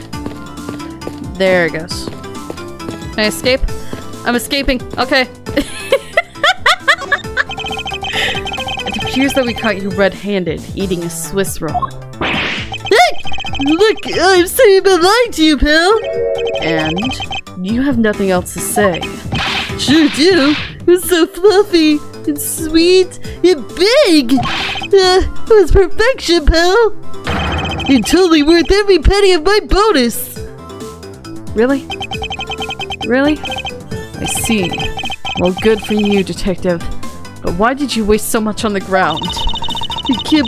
I can't believe it's almost funny when a fool is this unbelievably foolish.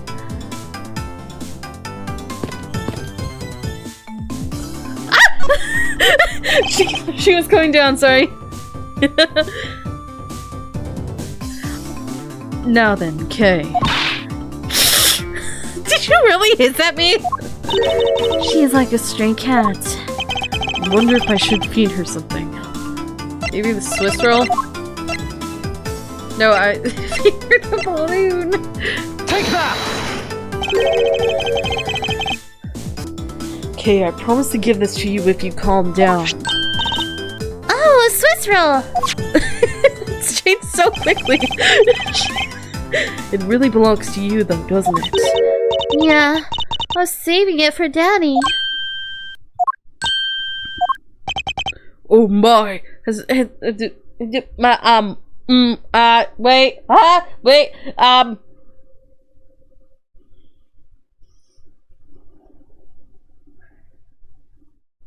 okay, I'm coming to the realization no one has told Kay that her dad is dead. No one has told her yet. I was wondering why she seemed so happy and energetic. I know why. I know why now. I know some gas stations do DoorDash and Uber Eats in the menu log. Does that gas station not do it? Oh my. Your father, he's... Ah! Don't you say another word, pal! She doesn't know yet! Thanks for watching out for me, Gummy. But I already knew about Daddy. I overheard the guards talking. About how he's not here anymore. I'm sorry. I'm sorry I can't protect him. Okay. I'm not gonna cry. I'm not gonna cry. It's alright. Let it all out. Your father just passed away after all. You know what that's like.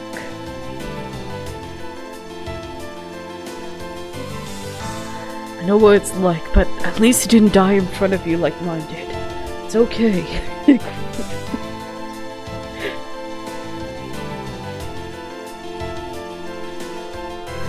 Aren't they extra expensive at a gas station though? They like raise the prices up for the convenience. He did bring it up! He did bring it up! I was joking! I didn't mean for it to actually bring it up!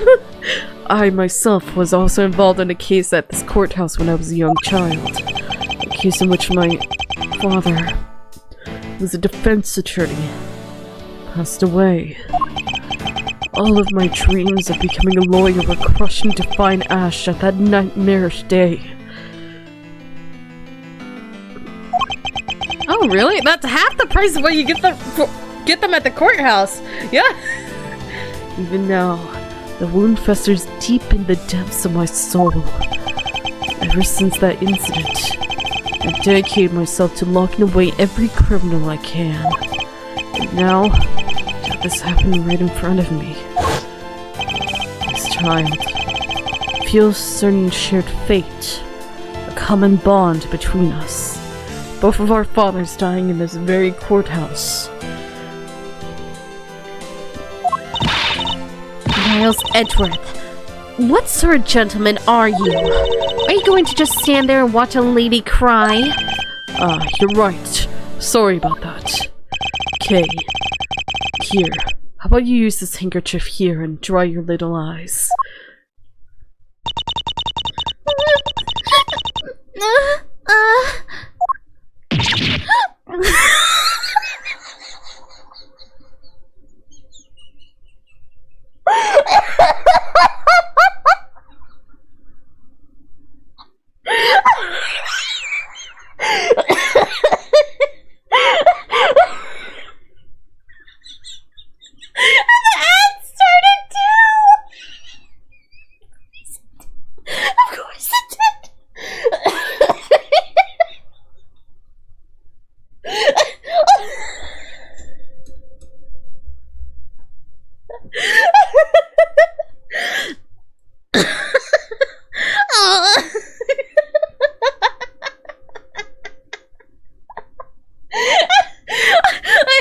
Right in front of her, and she blows her nose in this ruffle. My Corvette! Don't blow your nose on that! No! Don't you understand how fancy and expensive this is? Is that the real reason he doesn't wear it no more? Because of the kid snot? I feel better now. Thanks.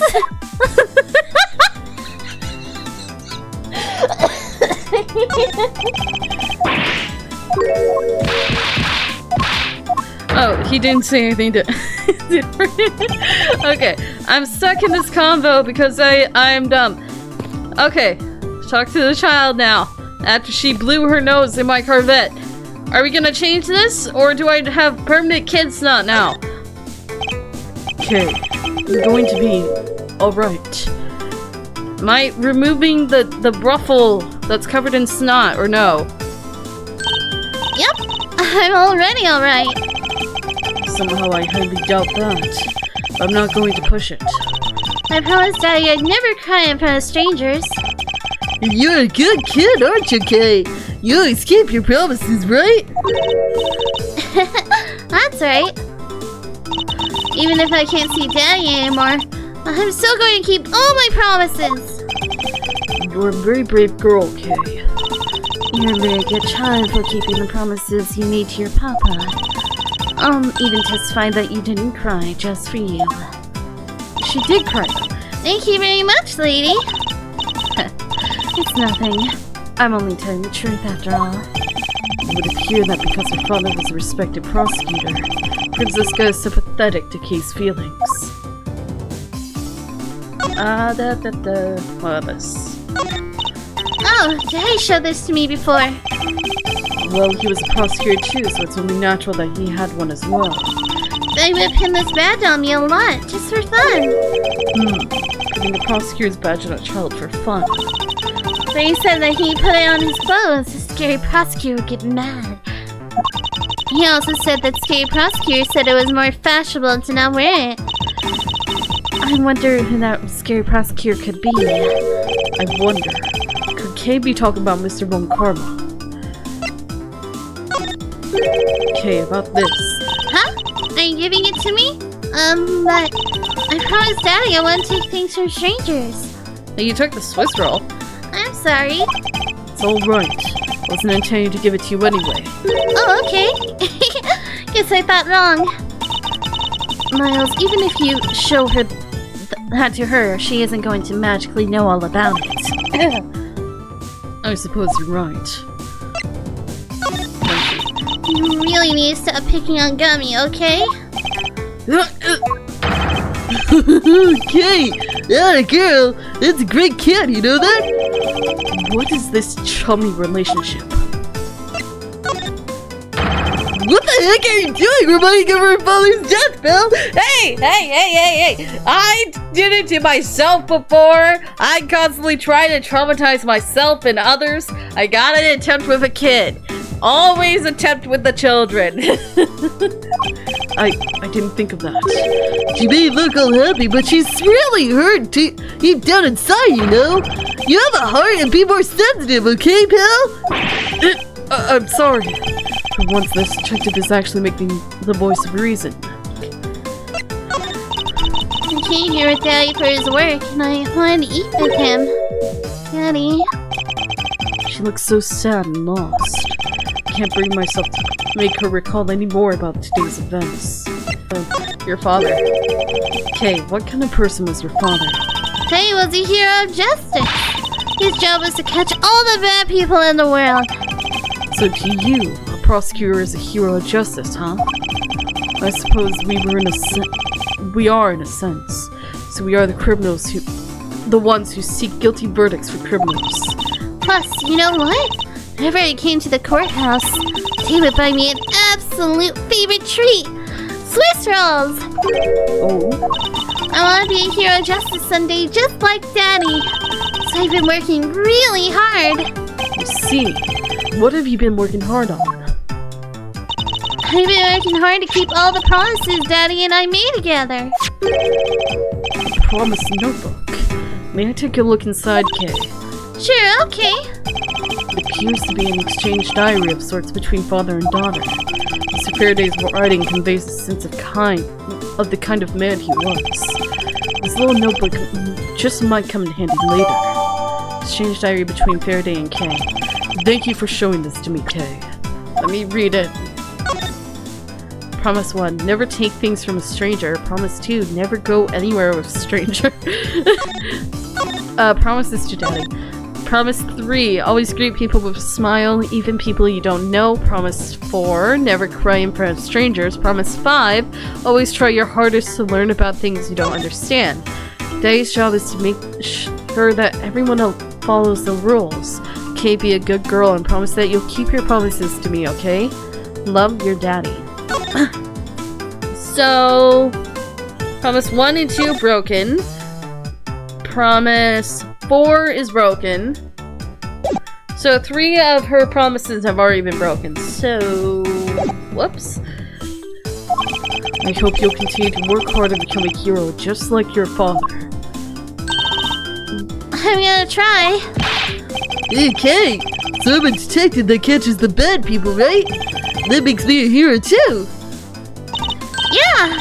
You're really cool too, Gummy. Yeah, aren't I, Kay? What is with the two of them?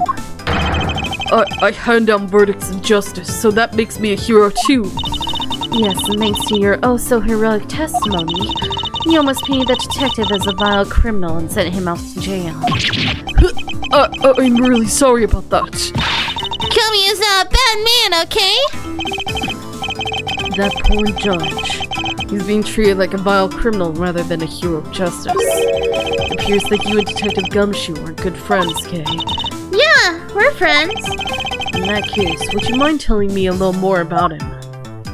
Gumshoe. So I take it that you ran into Detective Gumshoe earlier. Yep. I was on my way to see Daddy when I saw Gummy standing there. He was standing in the hallway staring really hard at the vending machine, so I said hi. And when was this? Huh? Oh, before everything got crazy. How long were the two of you together? We only talked for a little while, and then we went our own ways. That's right, pal! Kay and I only talked for a little while, that's it! Oh, which means we have now confirmed that Kay was in the hallway during the recess, isn't that right? You got me! I told you to stop picking on Gummy, mister! Very well then. I'll just have to speak with a good detective in private later. Swiss rolls. Were you the one who bought this pack of Swiss rolls, Kay? Well, I didn't really have a lot of money. I somehow made $1 out of all the pennies and quarters I had. And that still wasn't enough, and I really, really wanted one. Come to think of it, she did come and ask me to exchange a handful of change for $1. And that's when you came and asked me to change your money, correct? Yeah, thanks a bunch for doing that, mister. Well, thank you for repaying me by kicking me in the nuts. And attempting to do it a second time. Sure. But let me ask you, even with that $1, you still didn't have enough, correct? Well, that's why. Hey, if you bully Kay anymore, I'm gonna have to arrest you, pal. Need I remind you that you're the one already under arrest? You! Why is Kay getting mad at Franziska for literally whipping Gumshoe? I sense that Kay is going to be less than forthcoming with his questioning. Sorry about your ruffly thing. Yes, well, now that it's possibly drenched in your nasal mucus. Don't worry, Kay. I have a spare. You have a spare! So here, you can have this one. It's a clip-on! This entire time it's a clip-on? I thought it was a part of the suit! Daddy said, never take things from a stranger. Oh, that's one of the promises you made in your promise notebook, correct? Yeah, look, see? It's right here on this page. Alright then. I'm not giving this to you. Merely allowing you to borrow it. You can take it home, wash it nice and clean, and then give it back the next time you meet. Okay, they never said I could borrow things from strangers.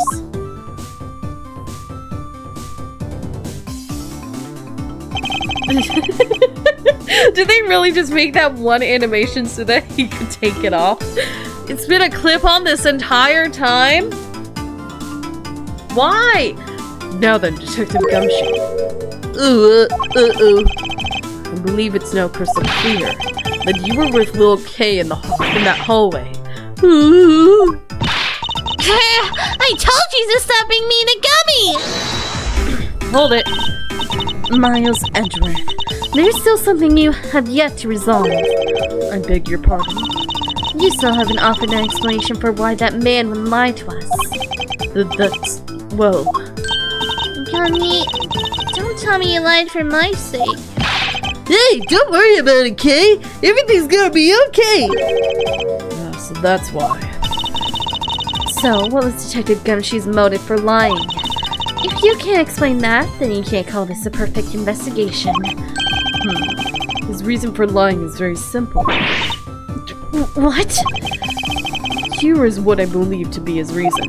Also, why did you have an extra ruffle? Cravat, whatever the frick you call it. That probably explains why he didn't get choked out when the dog was hanging on it. From simple observation of the detective's actions and his interactions with Kay, it's obvious the detective was lying for the young girl's sake. And this piece of evidence will show you exactly why. Which piece of evidence proves that Detective Gumshoe was lying on account of Kay?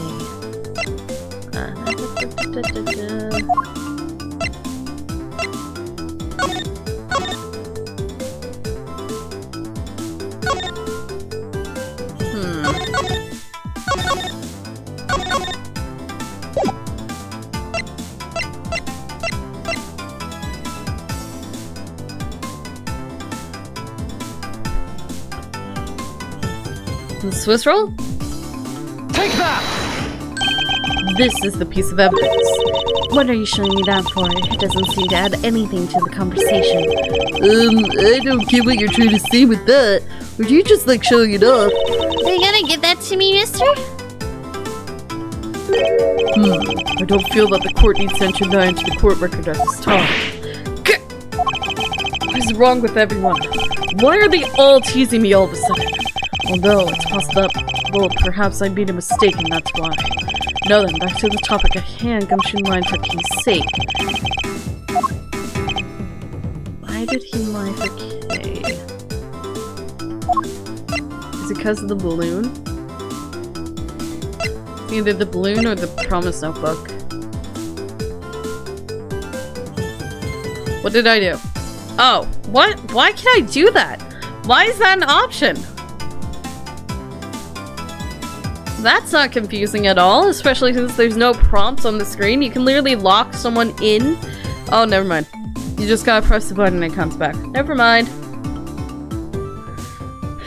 Okay. Balloon. Take that! Nope. Not the balloon. Okay, then the notebook. The promise book. Promise. Take that! Mr. Faraday and Kay's promise notebook. How does this explain anything? If you could take a look at this page, it's clearly written that Kay should never take things from a stranger. When Detective Gumshoe heard about that promise, he tried to cover for Kay. What a foolishly foolish fool's fool of a foolish reason for a fool. You! Mommy, you lied because of me, didn't you? Because I'm your friend, Kay. That's why. Mommy? At long last, Detective Gumshoe, can you please tell me the whole truth now?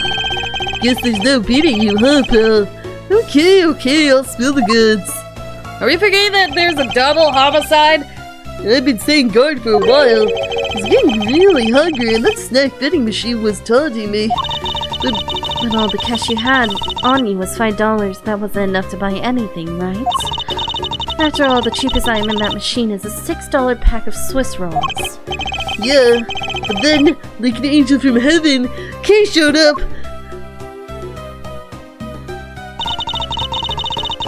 I was thinking about sharing a snack with Daddy, so I wanted to buy a Swiss roll. But I only had about $1 in coins.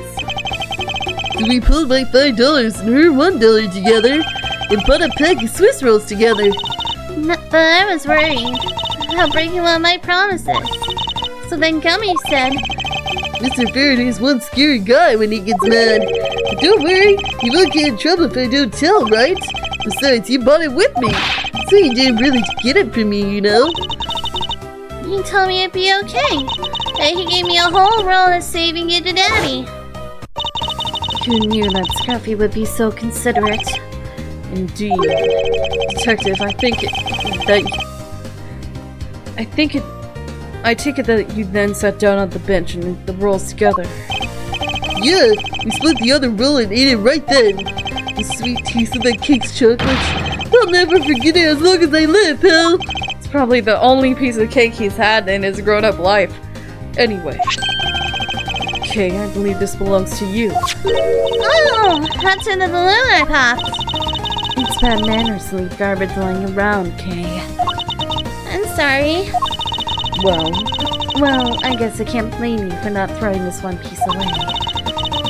It was sitting high up on a windowsill where you couldn't see it. So just this once, I forgive you. But that balloon, I wanted to surprise Gummy a little, so I popped it on purpose. Because of me, Gummy dropped his half of the Swiss roll. Wow, you really got me there, pal. So I thought maybe I should give Gummy this other roll. And then I saw you picking a Gummy, mister. So you kicked me, isn't that it? You sure are a feisty man. I'm really sorry, mister. It's alright. I'm perfectly unharmed, except for the bruising and the inability to have children now. But about this Swiss roll, would it be alright with you if I held on to it until Detective Gumshoe is cleared of all charges and free to go? Yeah, sure. But make sure you give it to Gummy afterwards, okay? Of course, I promise. Oh, I can make everything disappear. That's interesting. I didn't know I could do that. Now then, I believe we have proven beyond the shadow of a doubt. Detective Gumshoe was in the hallway for the entire duration of his duty, which undeniably proves that Detective Gumshoe could not have committed the double murders. Objection! Who's objecting? You? Why? Actually, it proves just the opposite, Edgeworth. You've just shown that Detective Gumshoe is the only one who could have committed the crime. What do you mean? It's quite rude to eavesdrop, Miss you.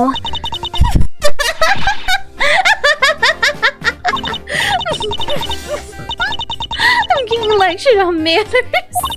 A girl with a penchant for whipping people? What? How dare you talk back with such insolence? You're wrong, lady! Gumby's not the bad guy! Oh, and what have we here? What is the child doing here in the courthouse? Bailiff, please take this child away.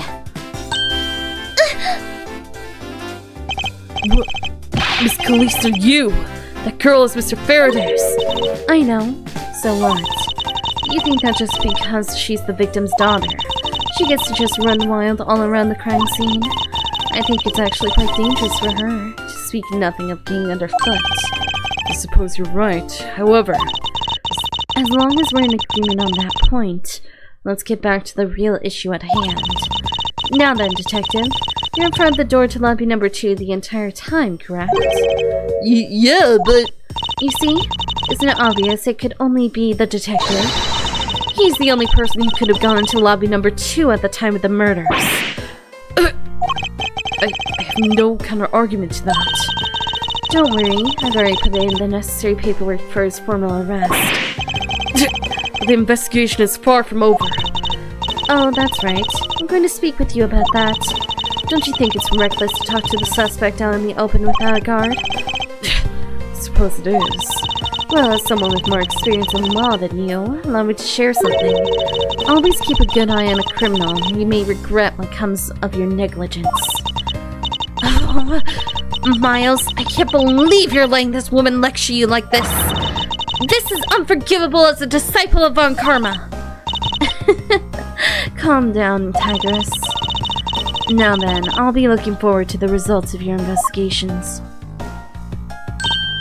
So, we're back to square one. Actually, this is our last chance. I can tell if we fail to solve this case, Detective Gumshoe will be formally charged under all of the circumstantial evidence. The investigation is not over yet. There's still one location we have yet to inspect. It's where Detective Bad and Miss you were at the time of the crime. Lobby number 1. To be continued. Yeah, she's going on for 3 hours.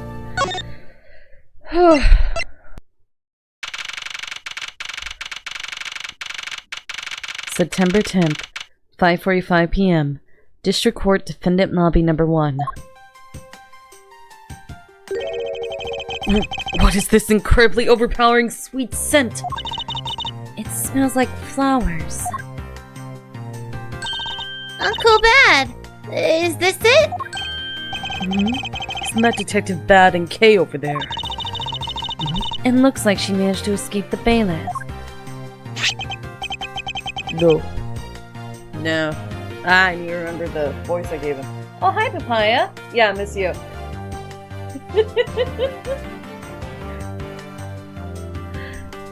No, that's not quite it. Oh, too bad. It's so pretty. I think you're still a bit too young to be wearing that. But since you found it, I guess I can let you keep it. Thanks. I'll treasure it always. Those two seem to get along rather well. Oh, here. I've got something else for you. Yay! Thank you, Uncle Bad. Another Swiss roll. Earlier, I ate one of gummy.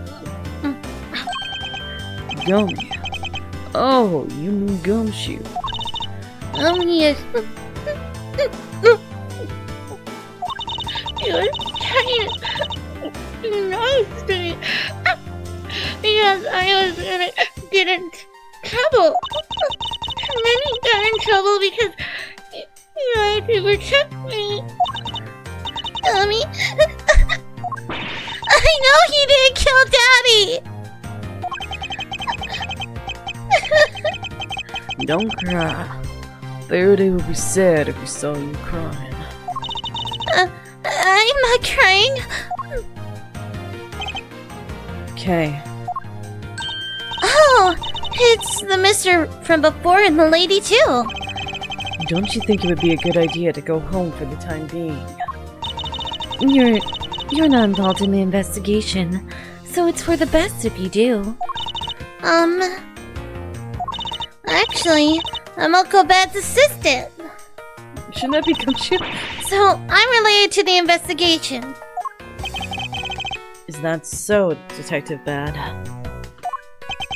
Yeah, I guess. What? You were just scolding us like kids to not mess up the crime scene. And now you let this child run free? Why? People are free to investigate things outside the actual crime scene. You also had a few things you want to look into. You got a problem with that?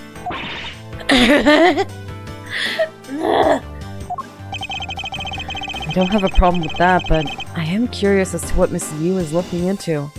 How to cover up her murder. Because I'm almost positive she's the one who did it.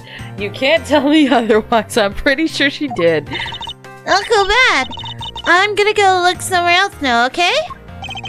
Alright. I'm counting on you. Oh, that's right. Hey, mister. What is it? Are you going to kick me again? Please don't. I know Gummy really isn't the bad guy. I mean it. So, please, find the real bad guy, okay?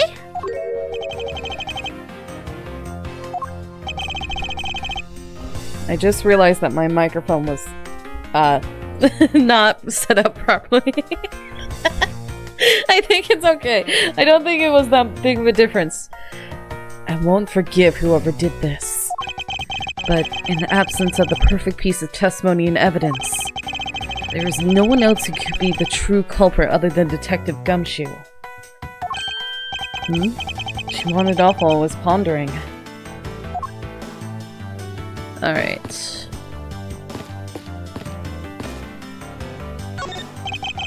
This television is the same model as the one in Defendant Lobby number 2. Looks like the two rooms are basically the same in terms of layout and supplies. Yes. Two rooms are basically the same, huh?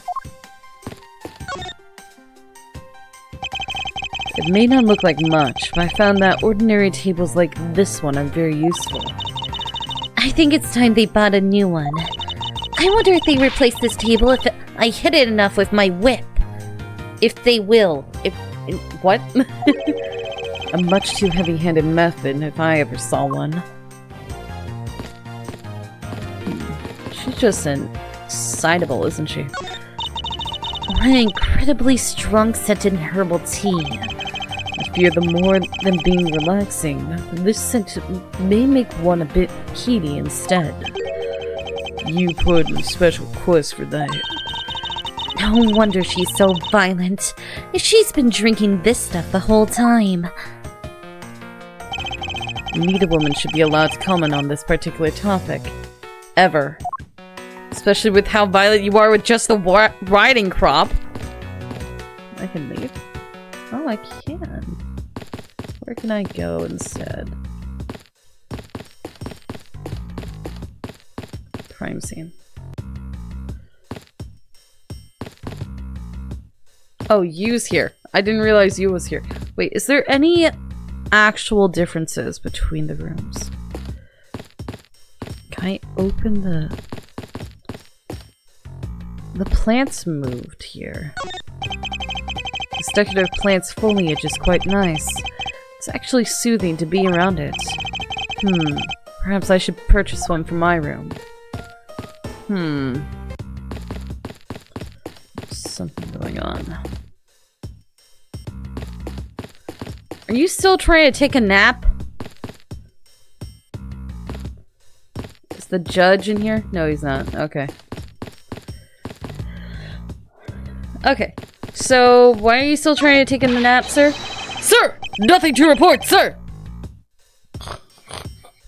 Is there no one who will make this man take responsibility for his own actions on the job? Looks like we have no choice but to report this to Papa. Then this guard will have fun in a waking nightmare at being awakened from his dream. Actually, let's not. Kind of feel sorry for him now. Alright, so everything seems the same. Oh, sorry, mister. I'm a little busy right now. Doing what? Well, I'm looking for something. Uncle Bad told me to, so that's what I'm going to do. Let's go. I don't want to interfere with the girl, lest Detective Bad get angry. Yes, agreed.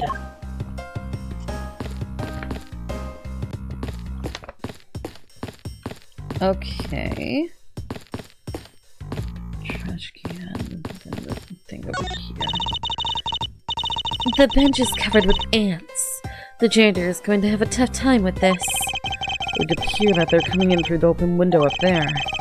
Ants are unusual creatures. We can learn so much from their diligence and zeal. I haven't really explored in here too much. One of the windows in this lobby is open as well. The air conditioner is working just fine in this room, so why did they open it, I wonder? Plant? This decorative plant's leaves are shinier than the ones in the on the plant in lobby number 2. That's probably because it's next to the windows where it's easier to photosynthesize. You may be right. Plus, the curtains are always drawn in lobby number 2. The caretakers of this courthouse don't think enough about the plants, do they? That's because they're the courthouse's caretakers, not a bunch of botanists.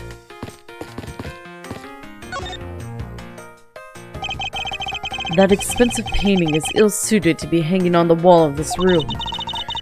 I wonder if a guard detail should be placed on it. Why do you say that? Well, a desperate low-paid detective might make off with it someday. You never know. She may be thinking about hiring a guard. It's obvious she isn't factoring in that guard's salary whatsoever, making it so that the guard would steal it. You can see down into the courthouse courtyard from here. What is that mess supposed to be? It's like an optical illusion. I believe it's supposed to be a postmodern in design. More like thoughtlessness in design. I can't disagree there. Do we both pick up this standing, tapping ourselves habit from Van Karma? What is this? We're both doing it at the same time. Detective Bad, what exactly was Kay searching for? Nothing that concerns you, boy. Oh, and I suppose that has something to do with Kay? It does, because she's Faraday's daughter. Anyway, hurry up and get to the point. I don't have time to waste. Just stuck like that. Sounds like he'd rather be left alone. I have something I'd like to confirm with you once again. I don't have anything to say to you. Be that as it may, we still have questions that we need answers to. Now then, first of all, what is the overpowering smell that is permeating this room? Upon entering this room, I thought I was going to suffocate. It's the ultra-strong perfume you wears.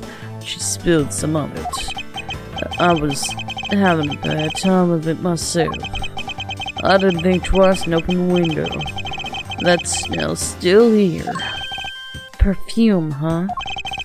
So the sweet scent in the air is perfume. Well, it's giving off quite a stench. I bet it's some cheap no-name brand. She said it's a famous brand from overseas.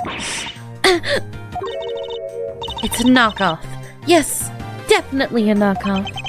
No disrespect, but she forced one of those bottles on me. Here, little girl, you can have it.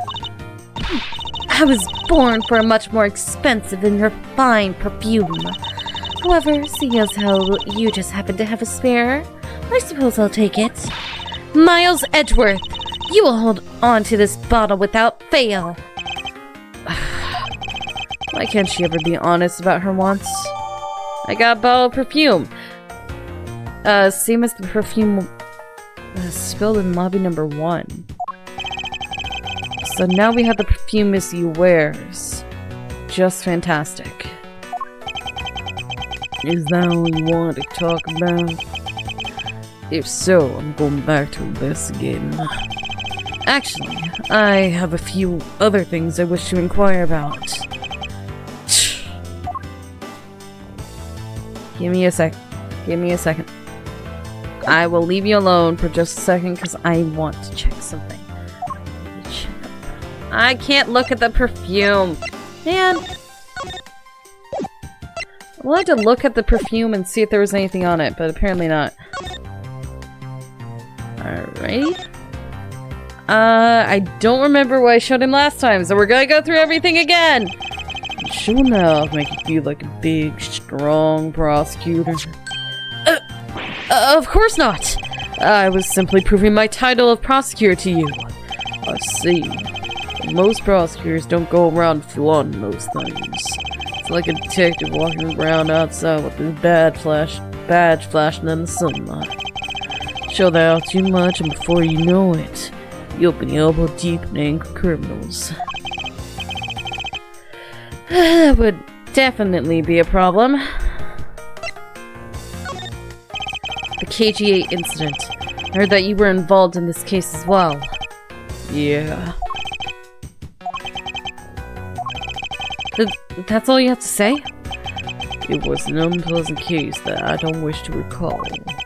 I've got a lot of regrets on never hit related to that. Regrets I'll take to the grave. Does he really have that many regrets? On the other hand, thinking back on what I know, I suppose he just might. Okay, we'll get this one. Detective Bad, I'd like to ask you about this piece of evidence. What a narcissist. He'd rather look at his face than the evidence. Don't trust your eyes all the time, little girl. Ah, dang it, this is his. I don't have anything to say about this.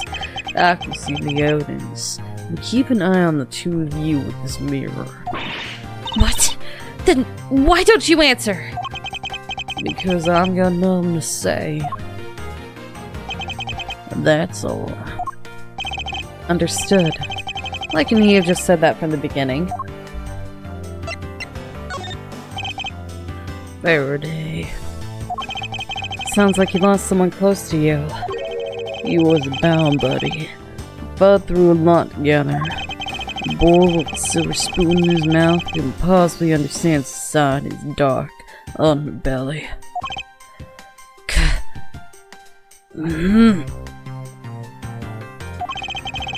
Though, honestly, I suppose he's right. Don't have anyone I relate to in that way. Just realized how loud the music is. Is it just my headphones? Well, look at him! He looks like he can kill you with just that cigarette in his mouth. It's not even lit. It's not even a lit cigarette.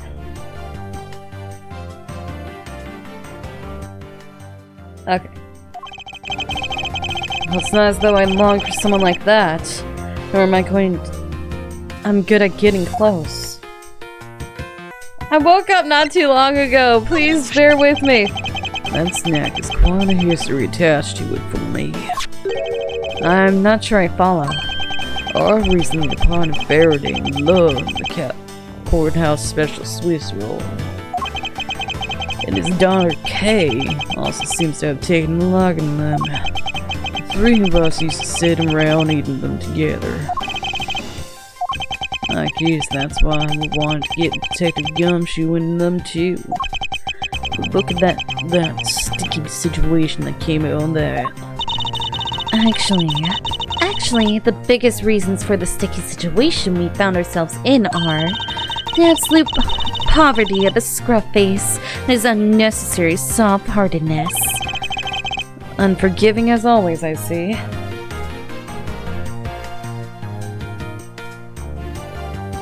What were you trying to clip? Just as I said, I've nothing further to add. But if there's one thing a detective honors, it's that you must have confidence in and take responsibility for anything you say. That's what it means to be a detective.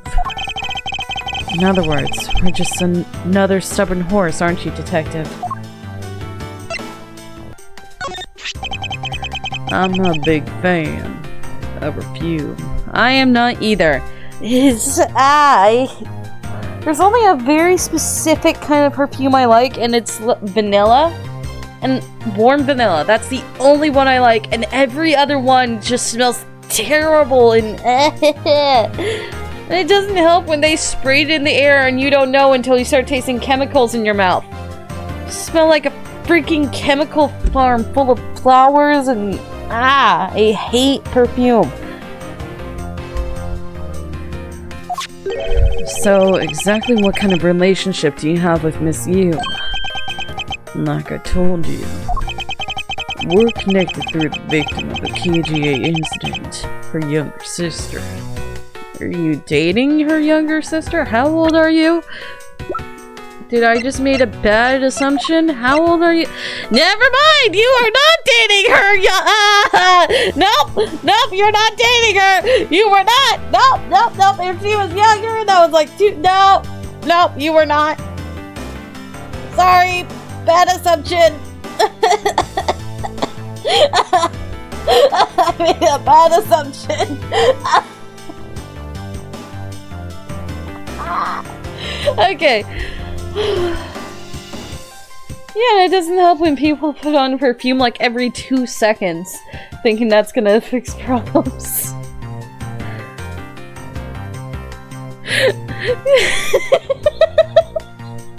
This guy's 53 years old, and I'm just...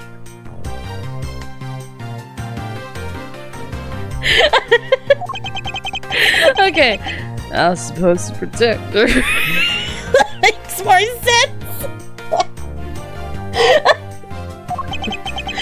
When I fail in my duties, just another pathetic detective. After that, the coaching's a not guilty verdict. Sparked our pursuit of the case, me as a detective and she as a lawyer. In other words, they're still working together.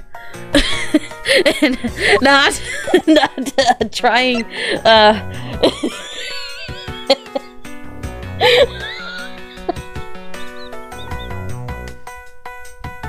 You could be his daughter, for all I know. That was a terrible assumption. Okay. During the recess, here we go. So you were in this room the entire recess. Like I said, I made a call to the precinct to get the big lug down here. More than that, I was waiting for the recess to end here. At least your story is consistent. Earlier, you stated that you were in this lobby without Miss Yu. Yeah, I ran into her in the hallway. She said she wanted to talk to me about something, so we came in here. Then, what you're saying is that until Detective Gumshoe's arrival, you and Miss Yu were in 2 different locations. Guess I am. Interesting. Speaking of that lawyer, she seems to have a great dislike for you. Let's see. Miss Yu is the sister of the victim of the KGA incident. As I recall, Detective Bad was the lead detective on the case. I wonder if the reason for her disdain isn't simply because you failed to guard Cece, but because you were the lead detective on the case. You knew? I also know that today's trial involving the Cadopian Embassy staff member is being referred to as the second KGA incident. Now then, Detective, I believe it.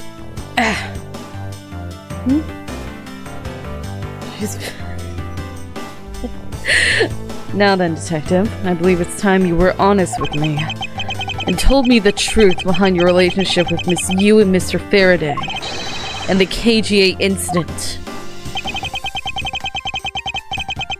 If you already know that much, I guess it'd be alright to tell you. Okay, tell me the KGA incident. Now then, I'd like to ask you a few questions about the KGA incident. It's not exactly a half story. Other than the people who were directly involved. You two will be the first to hear what I'm about to tell you. Oh, it's been a lollipop this whole time!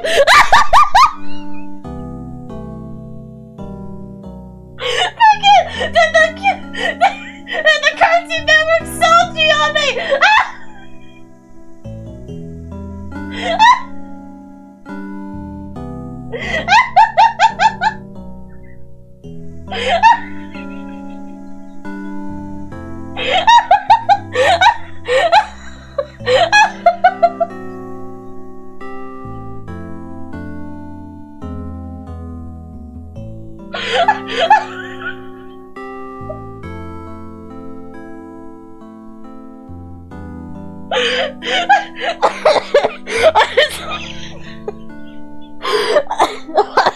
That's so funny to me. This dark, grisly detective man just pulling the thing that I thought was the cigarette this entire time out of his mouth and it being a dang lollipop.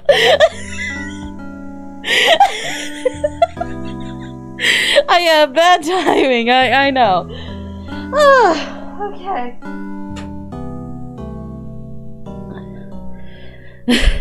Honest truth, man, the KGA incident. Faraday, you and I. As you already know, we three were involved with the KGA incident. Faraday and I, we were originally on the trial of a smuggling ring. You mean the smuggling case involving one of the Amano Group's secretaries? The trial was just a front. A facade? Yeah, but the case became tainted. All because the witness who was going to testify about the Amano Group's ties to the smuggling ring, CCU, was killed.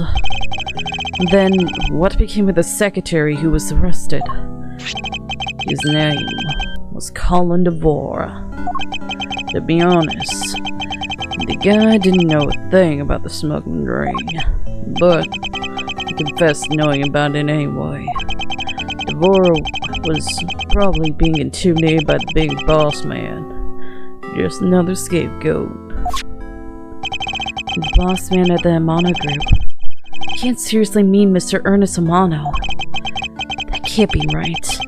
It's probably just Detective Bad's personal hypothesis, even though technically in future/present time it is revealed, yes, and he got arrested and everything. Oh, it's you clipped me yelling about the lollipop. Okay, well, that's great to know.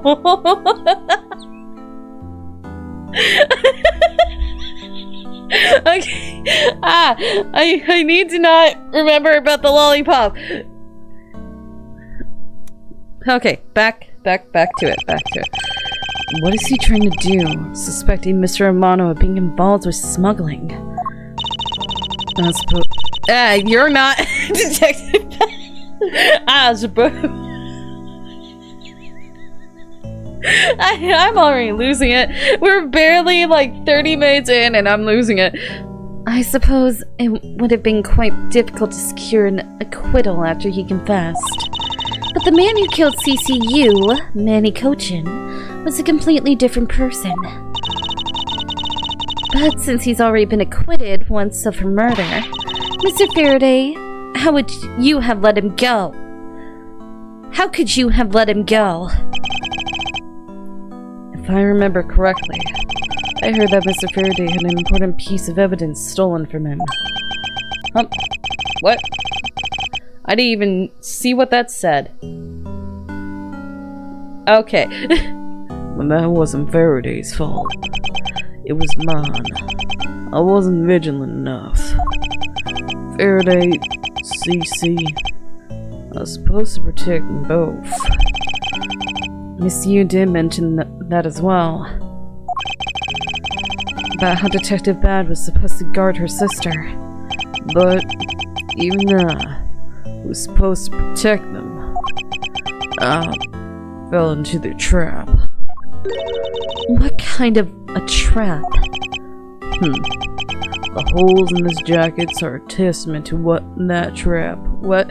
We're finding out what the holes are? I thought you got shot a bunch. You mean you were fired upon?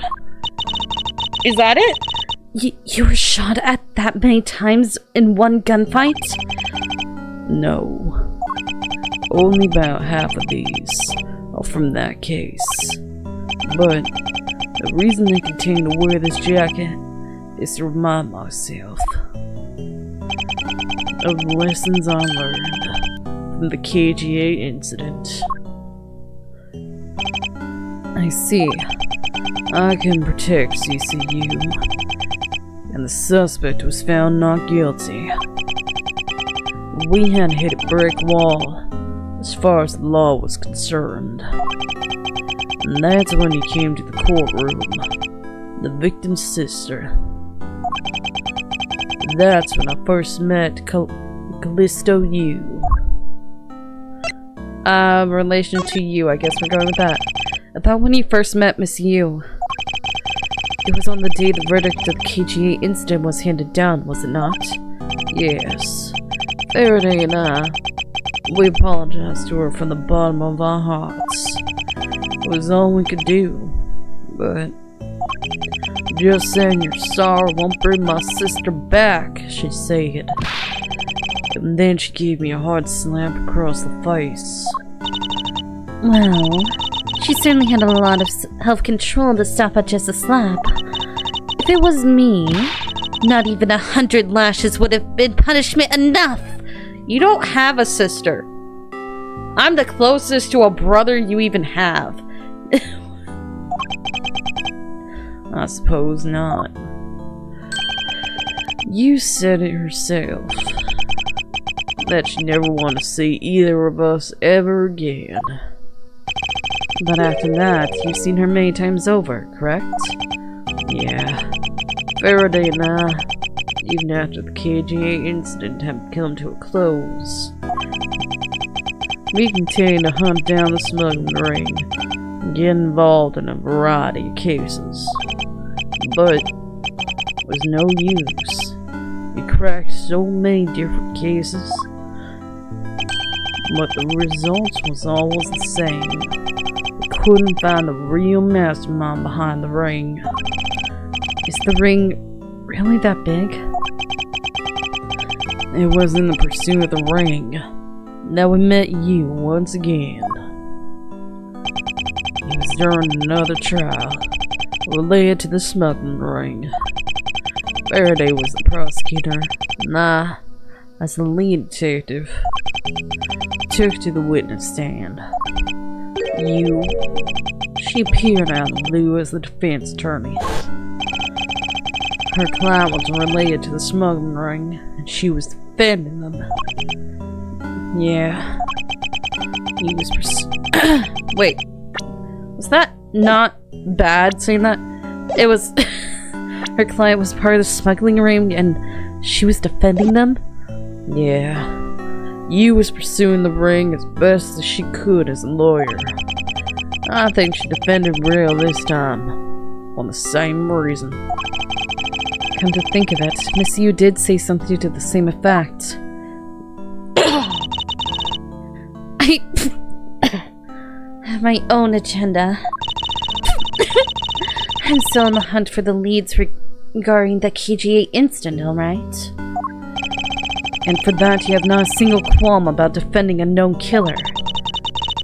Don't put words in my mouth. I said no such thing.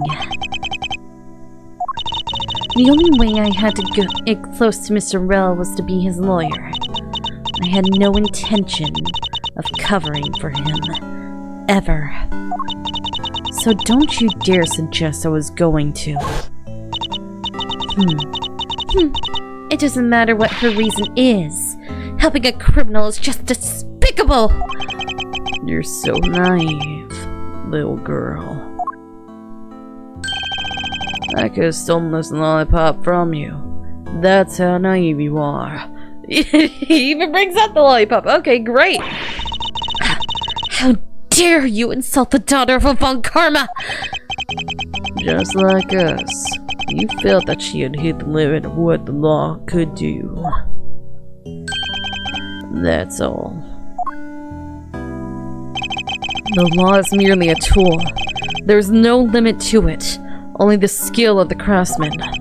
You two are still too young. One day, you'll know what I mean.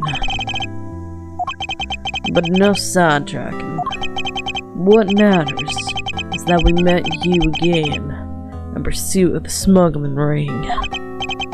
That's all.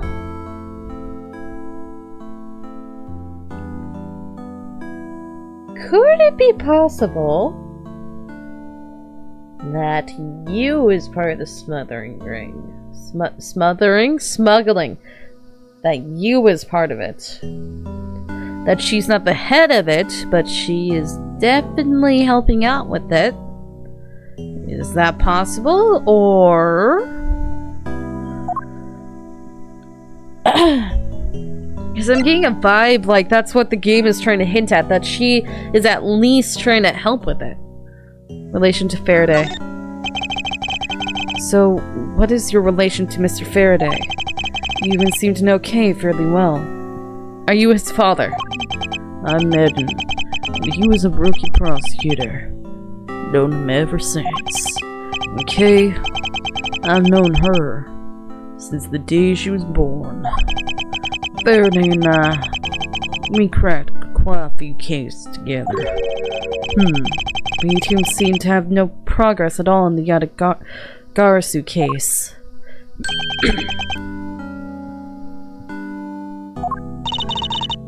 Did we touch a nerve?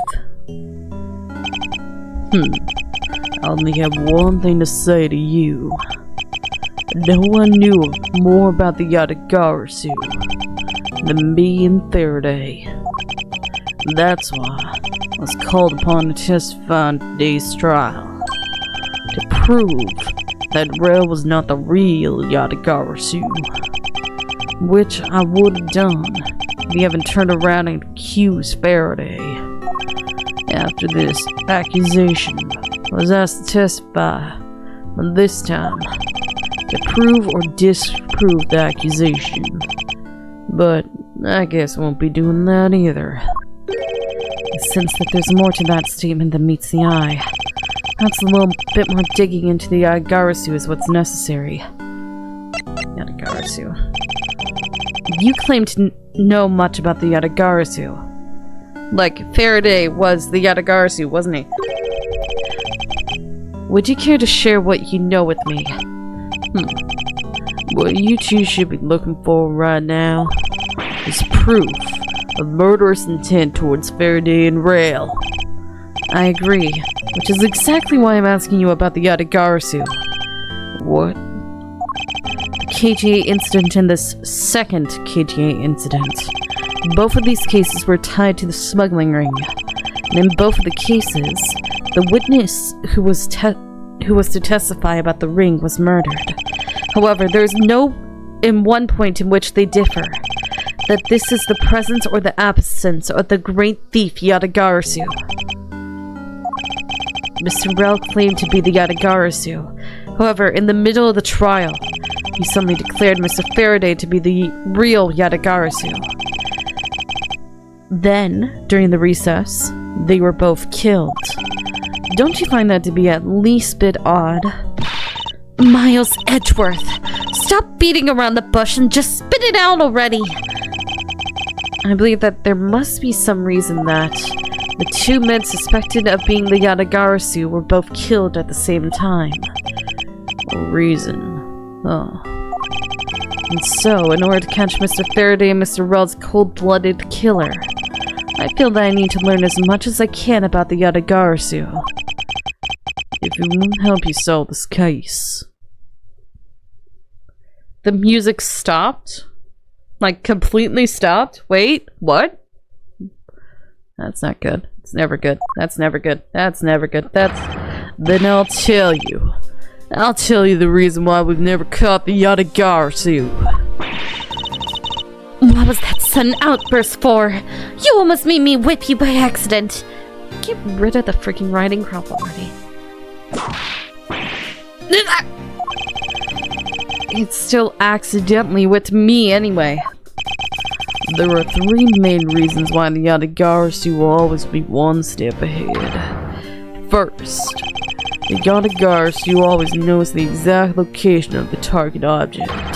Second, the Yatagarasu always knows exactly how to disarm the security system. Third, the Yatagarasu doesn't leave a single shred of evidence behind ever. And see, so those are the Yatagarasu's special traits. Sounds like an incredibly elusive thief. The Yatagarasu has never been caught on tape, never tries to draw anyone's attention. It would never do something as lowbrow as commit murder. That's how I knew that Rel wasn't the real Yatagarasu right away. But he can't use that sort of logic on its own to prove that he wasn't. Listen, little girl. I'm not done talking yet. What's different about this time was that evidence related to the smuggling ring was sent to the police, and the sender was none other than the one who infiltrated the Kodopian embassy, the Yatagarasu. The Yatagarasu sent the evidence. Until now, the Yatagarasu would always publicize any corrupt dealings through the mass media. But not this time. The evidence this time was something only Faraday and I, and a select few others knew about. In that case, how can you be so sure that was the Yatagarasu who sent it? That's easy. A special card that only the Yatagarasu uses was attached. That's how I can be so sure. And just what sort of card is it? Here, take a look at this article. Whenever the Yatagarasu wants to publicize something, a white card is sent along with the stolen information. But when we questioned Rel about what he was sent along with the white card, Rel had no idea what it was. And that's how Detective Bad knew that Mr. Rel was a phony. Thank you very much. I have it's much better understanding about the Yatagarasu now. Oh, hi, officer. Excuse me, Mr. Edgeworth. Yes? His Honor would like to transfer the evidence from today's trial over to you. So if you would please head over to the courtroom, I'd be much appreciated, sir. Understood. I'll be there shortly. Detective Bad, what does the law mean to you?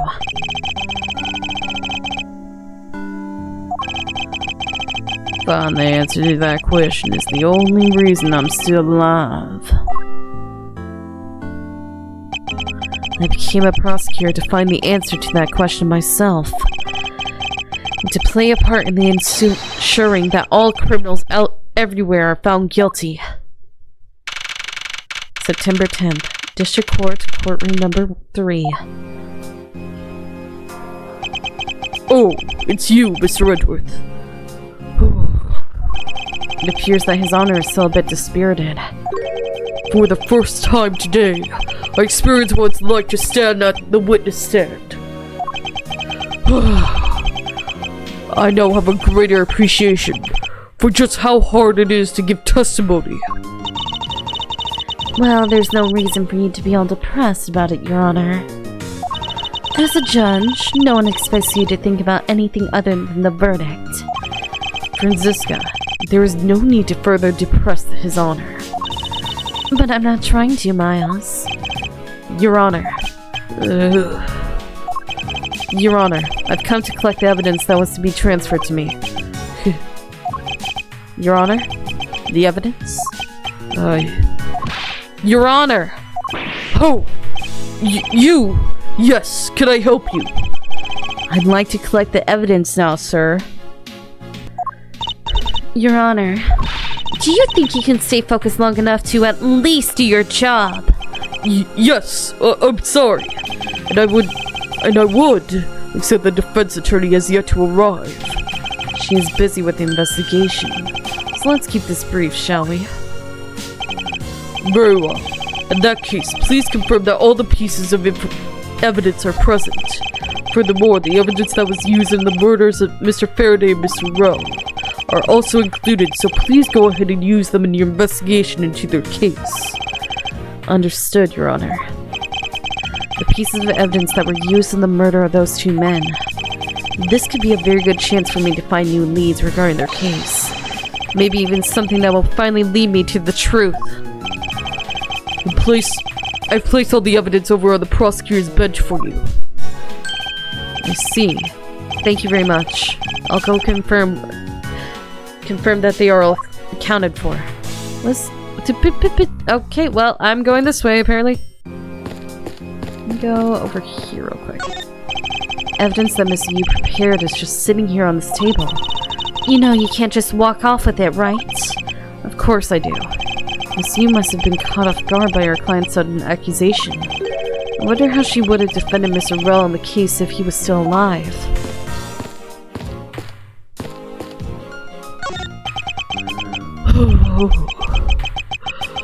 Oh. It would appear that the judge is still a bit dispirited. Stop that! You're being so depressing! Whoa! You shouldn't listen to her, Your Honor, before things go from bad to worse. Although, it can't really get much worse for him other than being whipped by her. Okay.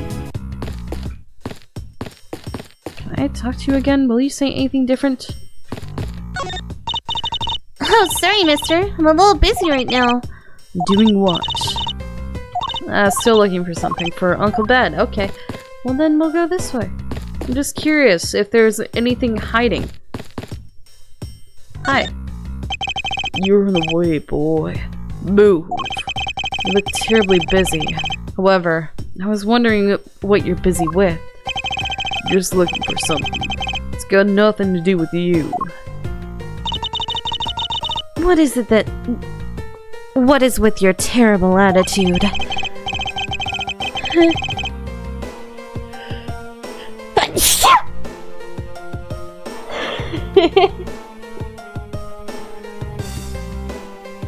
Yeah, he can't understand. Can't understand how they work. It's just stuck in place. I really should get back to what I need to do anyway. Thank you.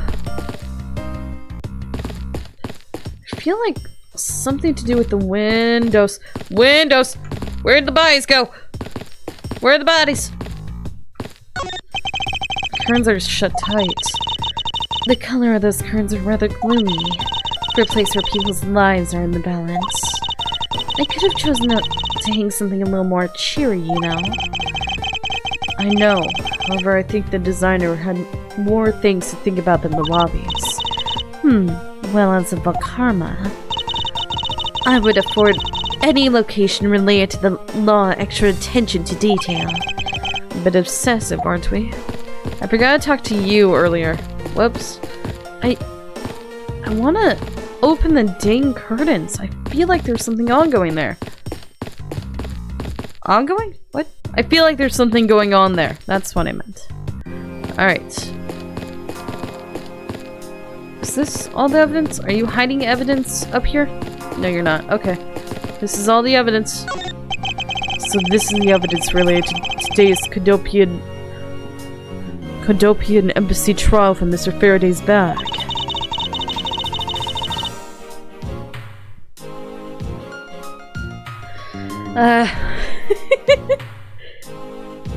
I might sneeze again. I never sneeze just once a day. I sneeze like 2 to 3 times at least. So I'm gonna sneeze eventually. And curse the dang changing weather. I like the cold, but at the same time, You mean the evidence bag that was on the table in lobby number 2, right? Yes. Finally, we can now take a look at the evidence itself, not just data about them. Let's be sure to thoroughly examine them while we have the time. Agreed. I want to take a good look at all the evidence from the embassy murder too. And why is that? Because I still don't fully understand what today's trial was about. Don't put your crop at me just because you don't know something. And don't you try to order me around just because Papa chose you today. You see, someone is so sore about not being picked by Mr. Von Karma.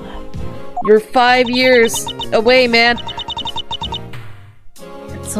It's also real to see the knife up close. So we have the knife, the gun, an envelope. What's this organizer doing here?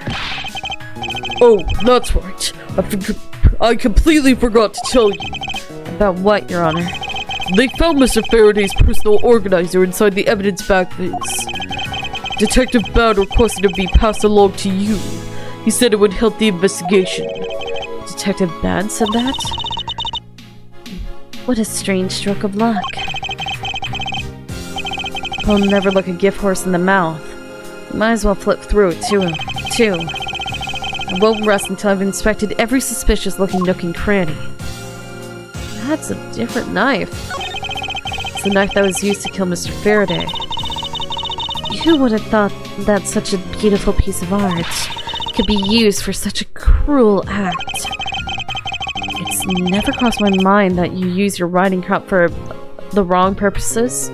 Wait, and it's never crossed your mind that you use your riding crop for the wrong purpose. Should be using it for a horse, and even then I find riding crops absolutely cruel. What is the point of it? This gun was originally used to kill the Cadopian embassy staff member. When the crime was reported, responding police from Mr. Rell still holding it, which led to his immediate arrest. And then, this gun took the original shooter's life. How ironic. Indeed. There doesn't seem to be anything else that we can learn from this piece of evidence. Took a quick look through the documents here before the trial started. Well, I wasn't even afforded the opportunity to skim it. Suppose I should explain it to you then. Yes, you should. Perfectly in its entirety, if you please. On the night of September 8th, an embassy staff member was killed in front of the embassy.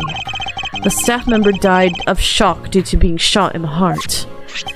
Mackerel was brought in that night as a suspect and thoroughly questioned. Because the murder weapon was found on him, for which he was arrested on the spot. A simpleton of a man, that's what he was. Perhaps he was. For the weapon wasn't the only incriminating evidence we had. Mr. Rell was caught to act on film by a security camera. He was an even bigger simpleton than I thought. I can't believe he didn't notice the security camera. The Cadopian embassy's security system is supposedly very well designed. We may have simply not been aware that there was a camera in the area. So, have you seen the contents of the video for yourself? Yes. The surveillance video the security camera took was played during the trial by Mr. Faraday. You can clearly identify Mr. Rell on it. Even the sound of the gunshot was crystal clear.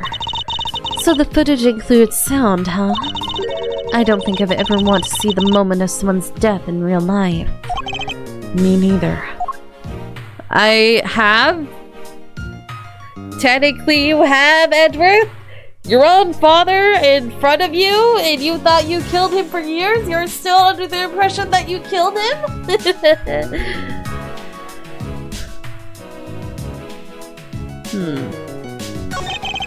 Mr. Faraday's organizer. It appears he was in the habit of using it. Looks like he wrote his strategy for getting Mr. Rell convicted down in here.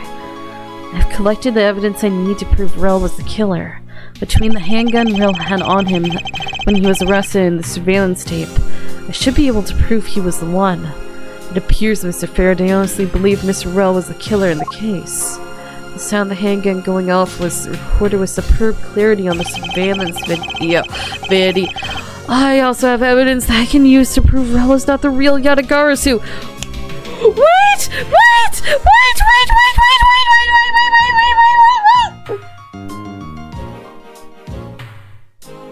Wait a second! Okay, the sound of the gunshot.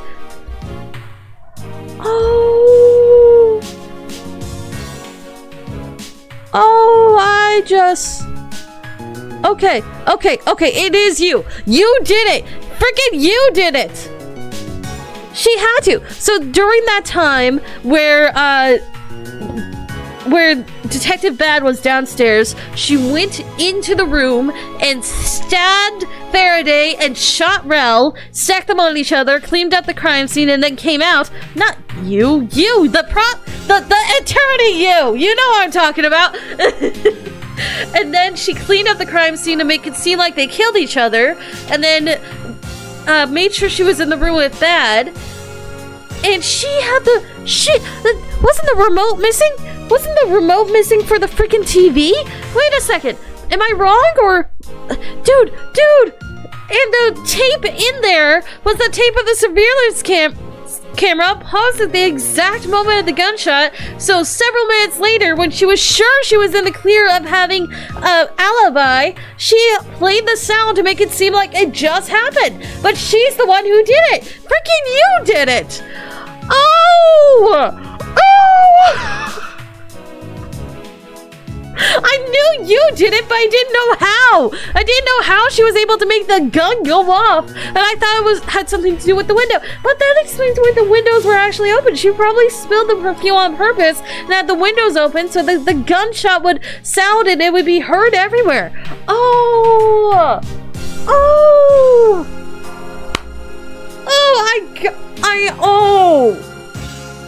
But the question is, why did she kill Rel? Why was Rel part of the picture? I understand her killing Faraday because she believes Faraday failed on saving her sister and putting the actual murderer in jail, but at the same time, why did she kill Rel? Unless Rel set up her sister or was the real murderer of her sister. Something else was happening there. There's another reason why she killed Rel, because there's no actual reason right now, but I guess we're gonna find that out. But you did it! Freaking you did it! Okay. Well, I figured it out. And it would also appear that he had proof that Mr. Rel was not the Yatagarasu.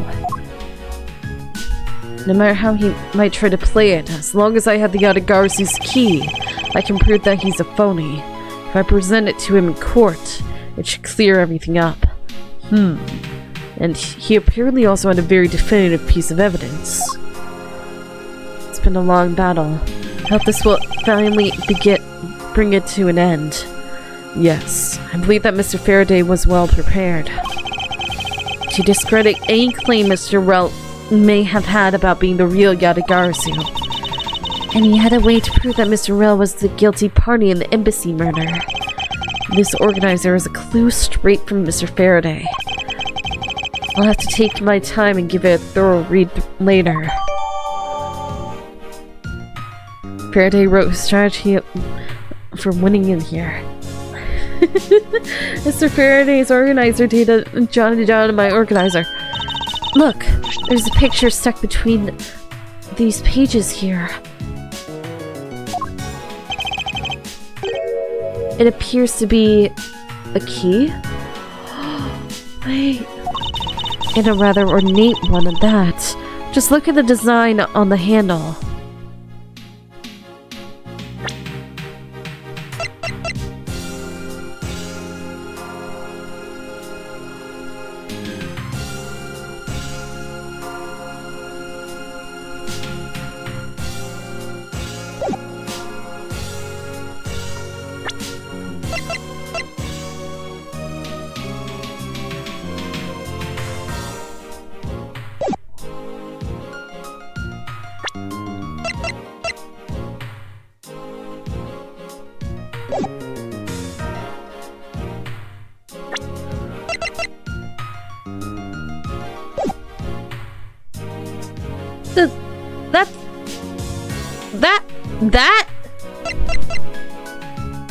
That's a knife!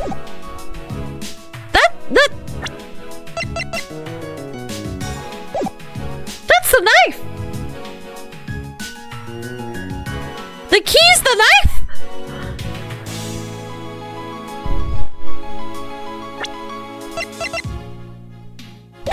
knife! Oh! Oh! Oh!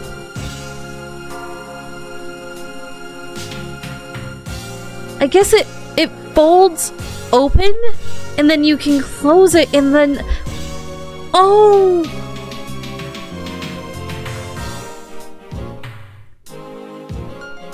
It's a keyblade! Yes, it's very much a keyblade. But that's the knife!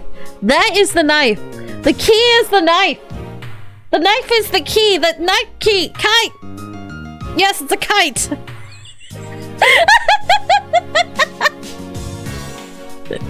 Okay. A rather ornate one at that. Just look at the design on the handle. The craftsmanship is superb. Could this be the Yadagarsu's key Mr. Faraday mentioned in his organizer? The Yadagarsu's key. Detective Bad said something earlier.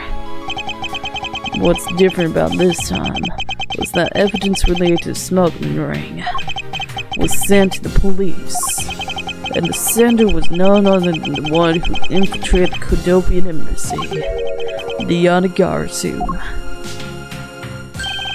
The Yadagarsu sent the evidence. Until now, the Yadagarsu would always publicize any corrupt dealings through the mass media. But not this time. The evidence this time was something only Faraday and I, and a select few others knew about. Mr. Faraday must have been trying to keep this secret key safe. As the prosecutor on both the Yadagarsu and smuggling ring case, that's to be expected. Yadagarsu key to get jotted down in the organizer. That's odd. What is it? Mr. Faraday didn't mention anything about a knife in his organizer. That certainly is odd. The weapon that was used to kill the Kodopian embassy staff member was the gun. But if that's the case, the knife is the key! The key is the knife! Put it together, Edgeworth! Notice the pattern on the blade! It is a very unique pattern, and it's pretty much the same thing. Then where did the knife that was used to murder Mr. Faraday come from? It's the key! It's the key! Isn't it obvious? It was brought to the courthouse by Mr. Rell. Lady, it's the key! It's the key! We all know it's the key! That's the only logical conclusion, right? No, because it's not that easy to smuggle a weapon like that in here. Every person who enters the courthouse doors is checked thoroughly for contraband. Well, not thoroughly enough, considering that someone was able to smuggle in poison and also a bomb. Like, an actual working bomb. So, yeah. And another person got sniped. So, yeah, I don't think security is all that good. Smuggled in poison twice, by the way. Freaking twice. Furthermore, the suspect was handcuffed, making it impossible for him to bring a knife as large as this inside. In that case, how do you suppose this knife ended up inside the courthouse? It's the key! Because it wasn't originally a knife. It was a key. Right before this. Can I look at the key? I need to think carefully here. There was nothing related to the knife anywhere in Mr. Faraday's organizer. However, it is the fact that this knife came from Mr. Faraday's evidence bag. Conversely, there is one item listed in Mr. Faraday's organizer. I know! I've said this like 10 times already! The knife is the key, and the key is the knife! It's the kite! And no one has claimed to have seen today. It's the knife! So in order to solve this mystery, I believe I will need to take another good look at the evidence. Why did I piece this together before Edgeworth? Edgeworth's supposed to be smarter than me, isn't he? Miles Edgeworth, can I take the fact that you have yet to answer me to mean that you don't have an answer for me? Actually, I do know the answer, Franziska. Yes! Please! Review? Because I'm getting annoyed at the fact that everyone doesn't seem to realize this. What? Then what is it? One of the pieces of evidence we've been holding has been hiding a secret of its own. And it was through this piece of evidence that the knife was brought into the courthouse. It is the knife itself, or as we call it, the key! Take that! This Yadagarasu's key Mr. Faraday mentions in his organizer. This is how the knife was brought into the courthouse. You're not making any sense, Miles Edgeworth. You just need to look a bit closer, Franziska, to see what I mean. Don't the color and the orientation of the key's handle remind you of anything? They do remind me of the knife. Very good.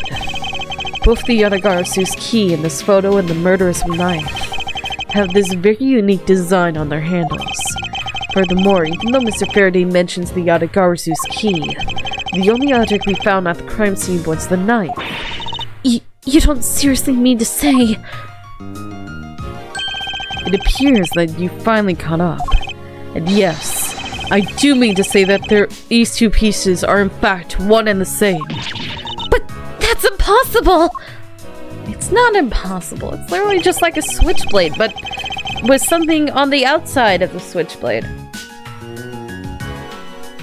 You know what I mean? If you open it both ways, it's both a key and a knife, but you close it and then it's just the knife, or it's just the key. Even if that's what you believe, you should still investigate this possibility. Now then, let's examine this knife in a little more detail. Gee, I don't know. Maybe the dang handle?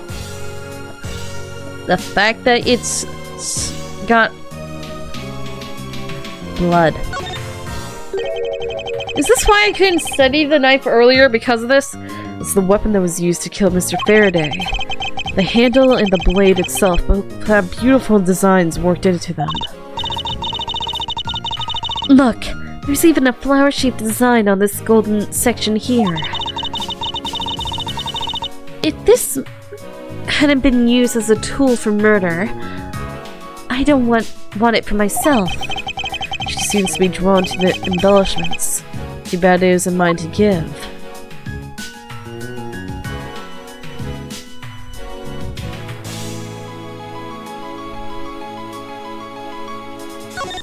There you go. See? See? What did I tell you? It's a knife. Knife? Kite. Kite works, right? No. Where am I getting kite from? A knife. I'm just pronouncing the K in knife. That's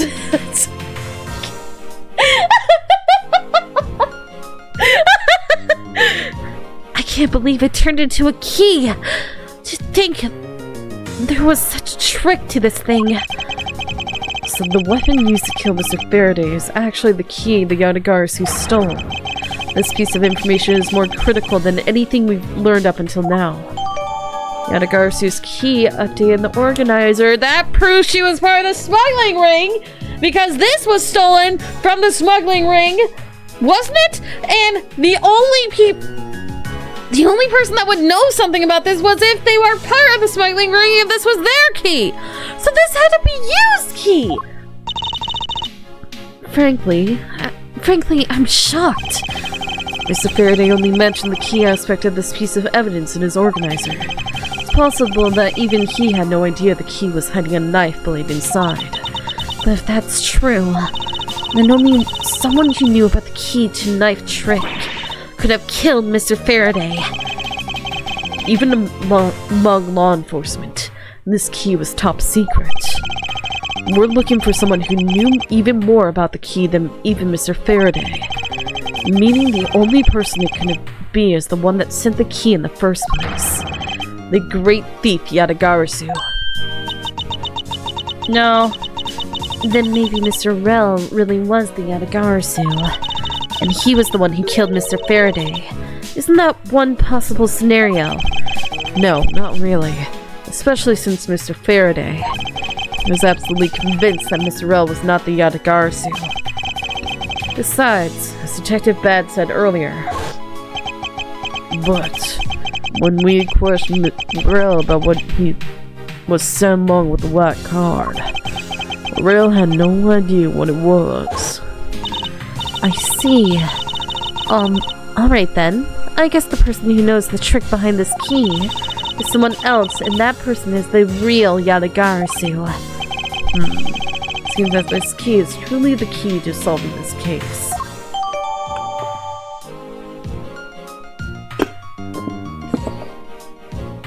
Okay. Knife added to data updated my organizer. And that's on. We're short one piece of evidence. And the piece that's missing is that surveillance video that was played in the court. The surveillance video? How could a piece of evidence just disappear? Where did it go? It's in a VCR. The video showing the moment in which Mr. Rell committed the murder. Where could it have gone indeed? Are you done with your inspection of the evidence? Yes, I'm finished. However, Your Honor, I'm missing a single piece of prosecutorial evidence. Your Honor, were you derelict in your duties? What? No! I dare not lick my duties! What do you take me for? No, Your Honor. The most important piece of evidence in today's trial, the surveillance video, is not amongst the evidence you laid out for me. But I brought Mr. Faraday's whole bag with me from the crime scene. Maybe the tape is still somewhere at the crime scene. There's something wrong here. Something about this missing piece of evidence. It would appear that for me to find the answers I seek, I'll have to pay another visit to the scene of the crime defendant lobby number 2. I've already visited it a couple of times now. What the?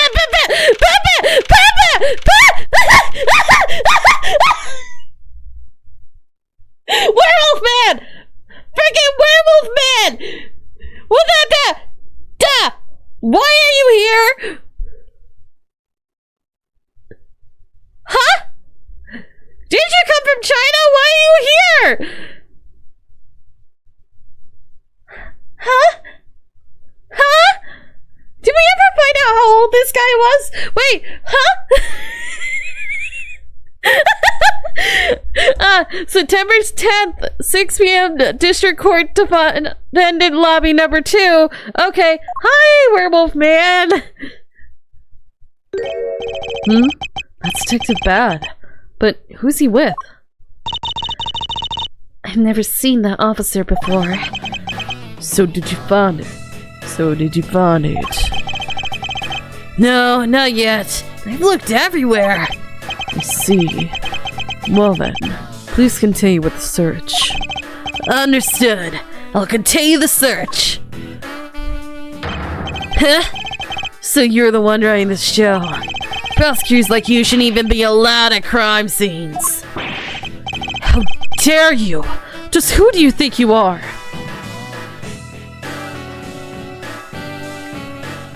He walks like Doflamingo. Does anyone else see that?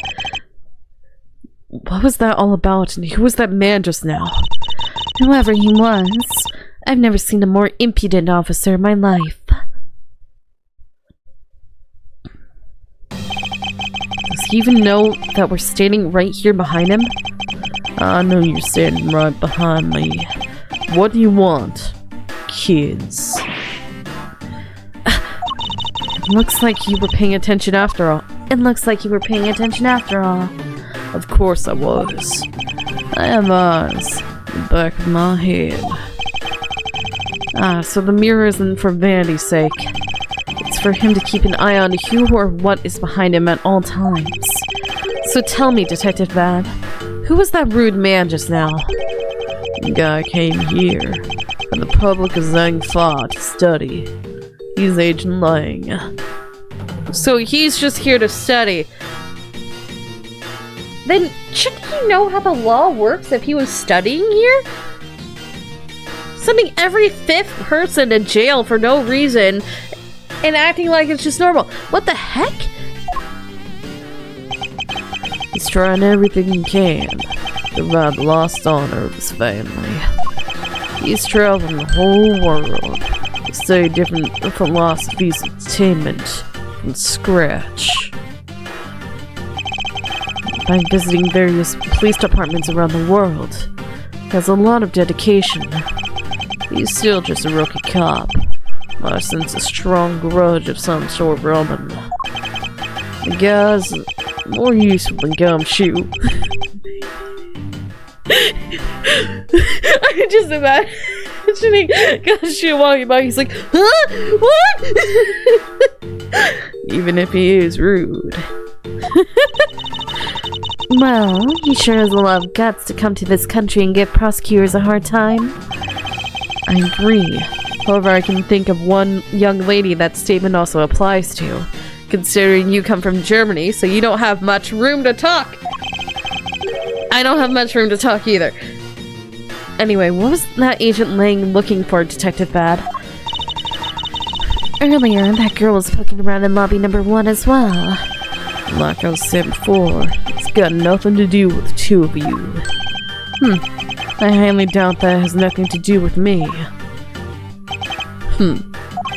Fine. That's the game I must play, then I'll take this opportunity to draw on what he's been hiding and what happened in this room straight from him. Okay, first off, look at the dang TV. That is one tiny TV. What are you talking about tiny? That thing's huge, man! Detective Gumshoe was rather shocked at this and said it's huge compared to his own. Anything you compare with something he owns will always seem grandiose. Speaking of grandiose, I'd say that ego of yours could be used a little deflating. Look in the VCR, you psychos!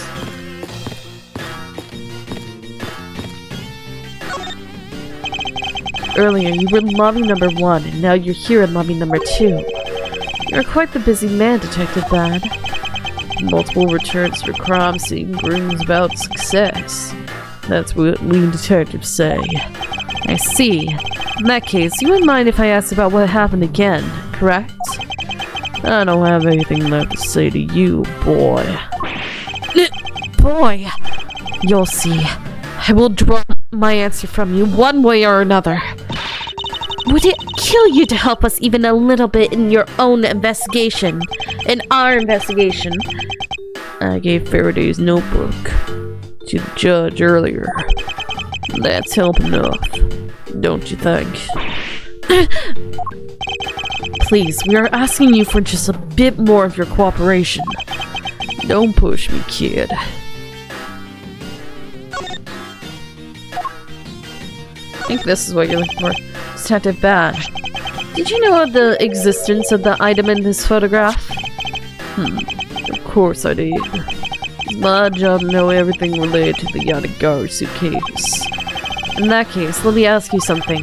Did you know that the knife that killed Mr. Faraday was this Yadagarsu's key? Are one and the same? What? That's impossible. It looks like he didn't know after all. This piece of evidence, which we call the Yadagarsu's key, is actually a well-camouflaged knife. Mr. Faraday was planning to use this Yadagarsu's key to prove that Mr. Rell was not the real Yadagarsu. Isn't that correct? I guess so. However, Mr. Faraday had no idea that it was in fact a knife.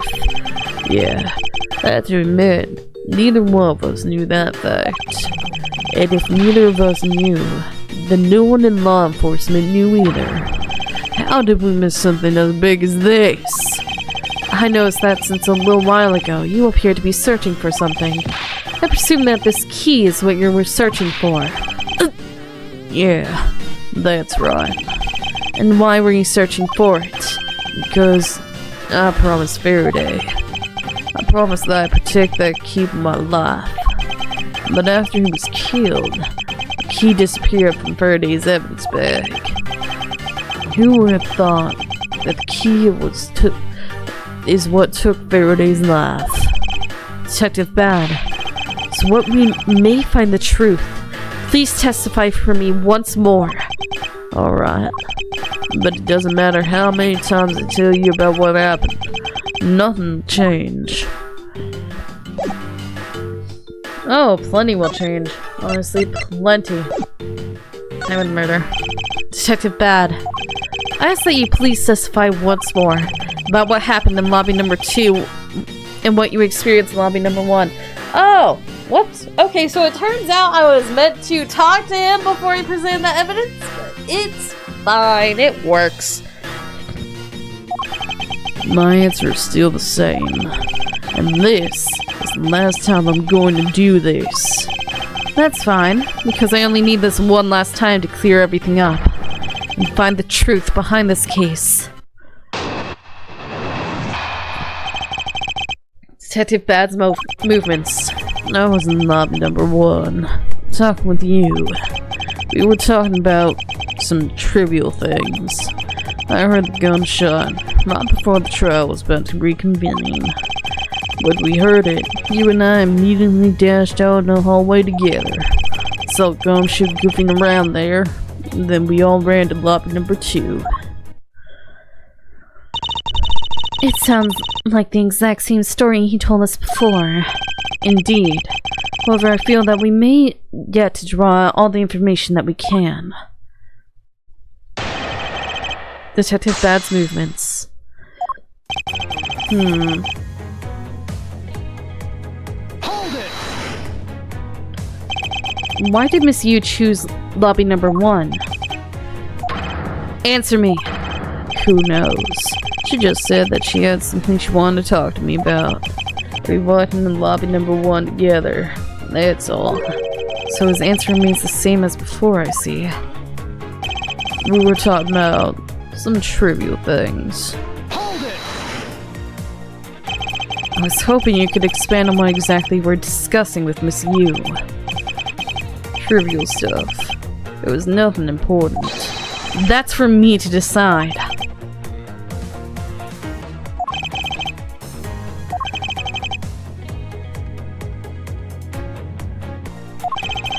Alright, I suppose that's for him to decide. Moving on then.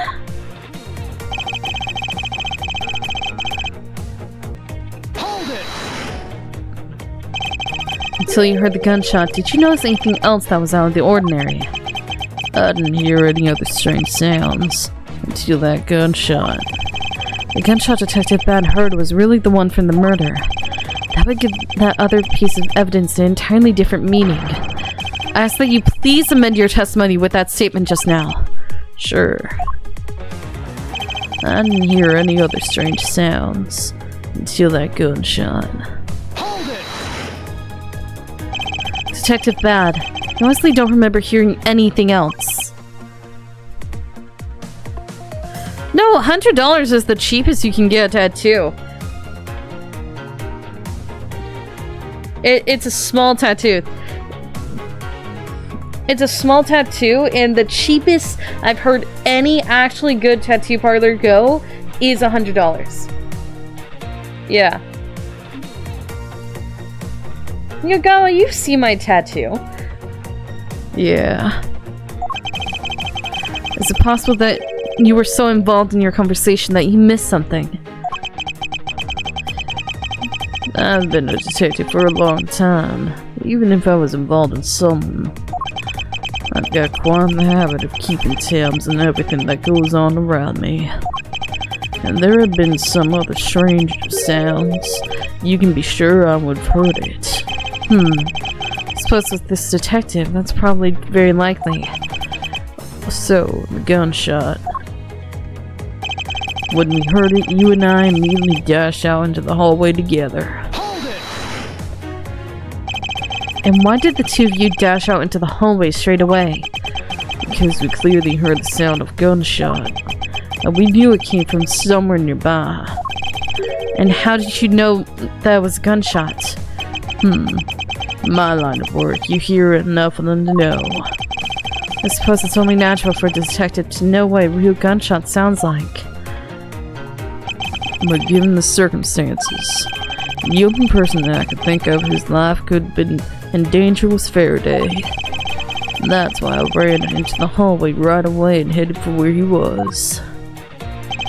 I saw Gumshoe goofing around there, and then we all ran to lobby number 2. Hold it!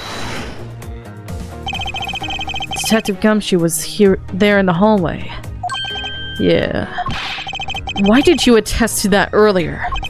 When I saw Gumshoe, it was after I'd heard the gunshot. Having seen him then didn't change the fact that he still could have done the deed. Sounds exactly like what Detective Bad told us before, however. Speaking of tattoos, I do plan on getting another one, but it's gonna be a lot more expensive, so I'm waiting until I get a tax return. Sounds exactly what Detective Bad told us before, however. Is there something in particular we should be asking the detective about? There just might be. No one knew that the knife is actually the Yadagarusu's key. Reflecting on that, perhaps there are other things that we now know, but Detective Bad doesn't yet. Yet that should be an angle of attack. Blah blah blah blah blah blah. I need... Let's go with the organizer. This one. It's gotta be that, right? Okay. Detective Bad, that statement is in clear contradiction with this. Boy, I don't see a contradiction anywhere. Yo, if you disrupt the investigation anymore, you get the picture. Yes, sir. It appeared that was wrong. Do you hear any other strange sounds? Nope, it wasn't that one. My bad.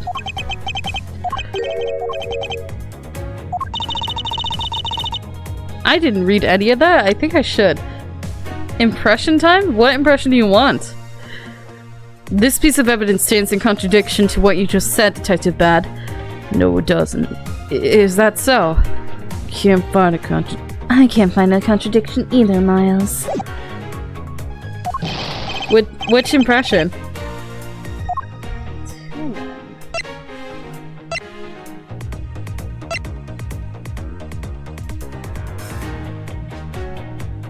What about the balloon? The balloon! The balloon! Even the judge heard that! Detective Bad, does balloon fragment remind you of anything? It does the same it's the same color as the one Kay was holding. Oh, so you knew about that girl's balloon?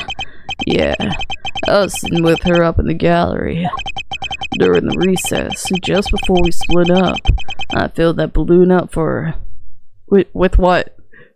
But do you just have a helium tank on you or something? What? Well, as you may have already surmised, this piece did indeed come from Kay's balloon.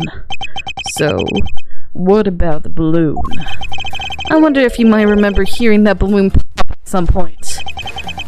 What are you getting at? This fragment was found in the hallway right in front of lobby number 2. Furthermore, it was the sound of this balloon popping that the judge mistook as a gunshot. Oh, so the sound the judge heard is not actually a gunshot, huh? On top of that, His Honor had said that he heard the balloon pop about 20 minutes before the trial was to reconvene. Yes, which means that His Honor heard the balloon pop in the hallway when you were in lobby number 1, Detective Bad. And if you were in lobby number 1 at that time, you were close enough that you should have heard the balloon popping as well. So? What? Don't give me a so! We just proved that there's a flaw in your testimony! The crackling of truth is louder than the sound of your sweet naivety cracking. And since you kids don't seem to know, let me fill you in on something. Did you ever stop to think Why the doors and walls in this place seem so rugged? That's because they're designed to keep secrets from being leaked. What is that supposed to mean? The doors and walls are super thick. The window panes are double layered. To top it all off, even the curtains are made of a special sound-absorbing material. Then you mean... Since I was shut up inside lobby number 1, there was no way I could have heard that sound. No! I knew that's what he was going to say. Then that means the scruff-face's testimony is completely useless! If the rooms are soundproof, then of course he wouldn't hear any sign of a struggle. And that's also why it's only natural that I didn't hear the balloon popping. Now, you get it, kids? Then shouldn't you have not heard the gunshot either? Miles, I thought we were supposed to be the ones finding flaws in his logic. Not the other way around. The other way around. It's not possible to hear the sound of a balloon popping if one were in lobby number 1. However, if we examine this situation in reverse, a person standing in the hallway should not be able to hear a real gunshot either. And yet Detective Gumshoe claims to have heard it while he was standing in the hallway. Detective Bad, if that's the case, how exactly did you hear the gunshot? What do you mean, how? I just did. It would appear that you have yet to realize the contradiction in your own words. Oh, how so? If the rooms were as soundproof as you say they are, then how did the sound of the gunshot enter your ears? I see what you mean. I guess I'm more out of it from Faraday's murder than I thought. Which means what exactly, Miles? In the end, what does it all boil down to? It boils down to this. There must be a reason as to how Detective Bad and Gumshoe heard a gunshot they theoretically couldn't have. It looks like we need to examine the state of the crime scene again, huh? The state of the crime scene? Wait, can it be? It's that ultra strong perfume you wears. She spilled some of it. Way too noisy! Set to an incredibly loud setting. There's surveillance video. How could a piece of evidence just disappear? Where did it go?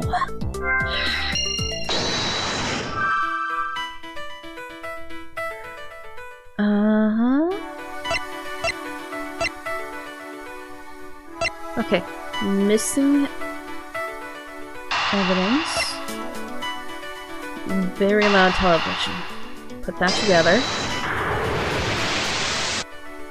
No, that one didn't work.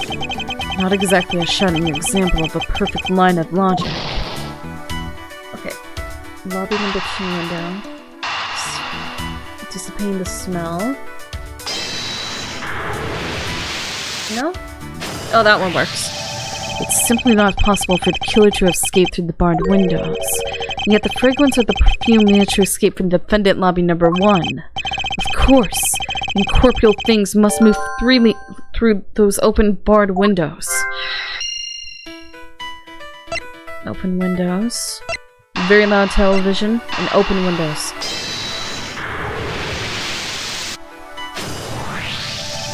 Now then, what else besides the smell can go both in and out of an open barred window? The answer is sound. So no matter how careful the killer was, if the windows were open, the jig would be up. And since the windows in both defendant lobby number 1 and the hallway were open, that explains the sound of a gunshot could be heard in both locations. Missing evidence, gunshot could be heard.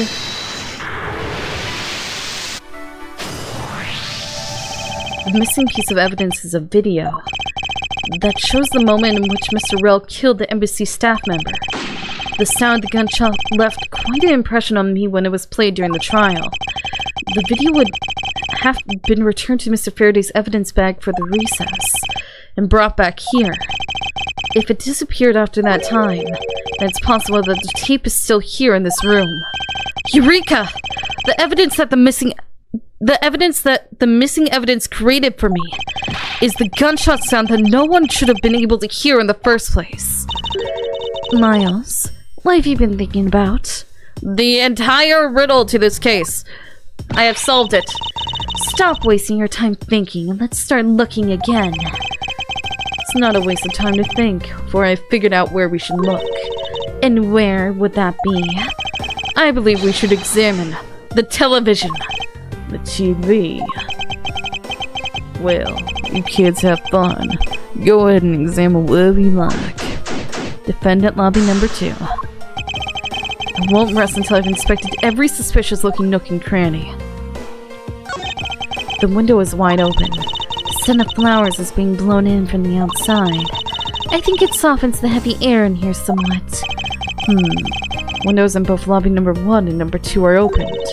Maybe they were trying to air out the room just like in lobby number 1. Or maybe they sought to ease some of the tension through some fresh air. With Mr. Faraday and Mr. Rill in the same room, I imagine the latter to be the case. But was there really a need to open the window just for that?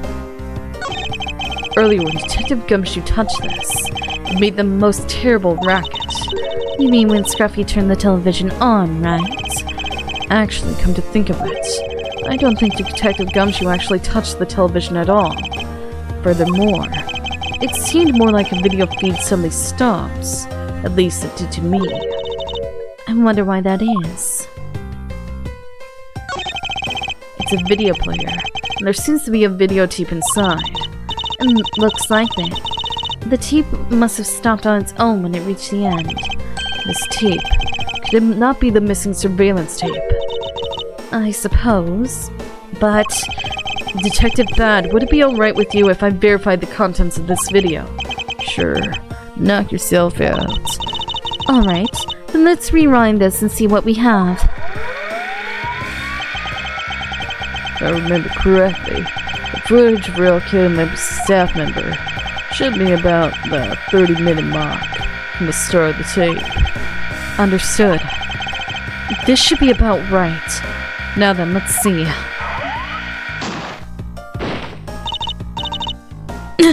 This is the footage of Mr. Rill shooting the embassy staff member. I knew it. The missing piece of evidence, the surveillance video, was here all along. Surveillance video jotted down in my organizer. This sound.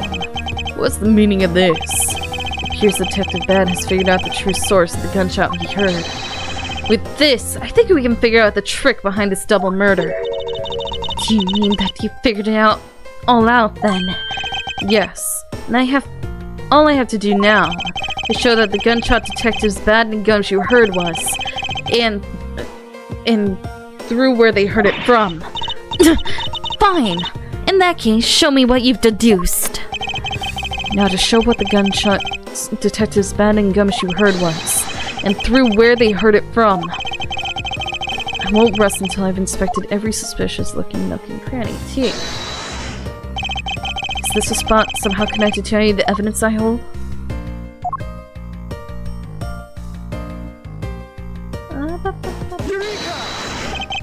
This piece of evidence will clear away the last remaining contradictions to his case. Miles, I believe that piece may actually be proof of a different last of sorts.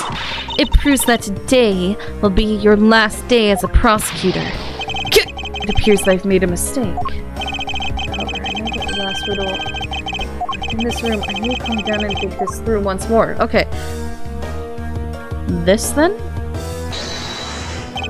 Is this spot somehow connected to the evidence I hold? This one? No. Whoops. Master checking.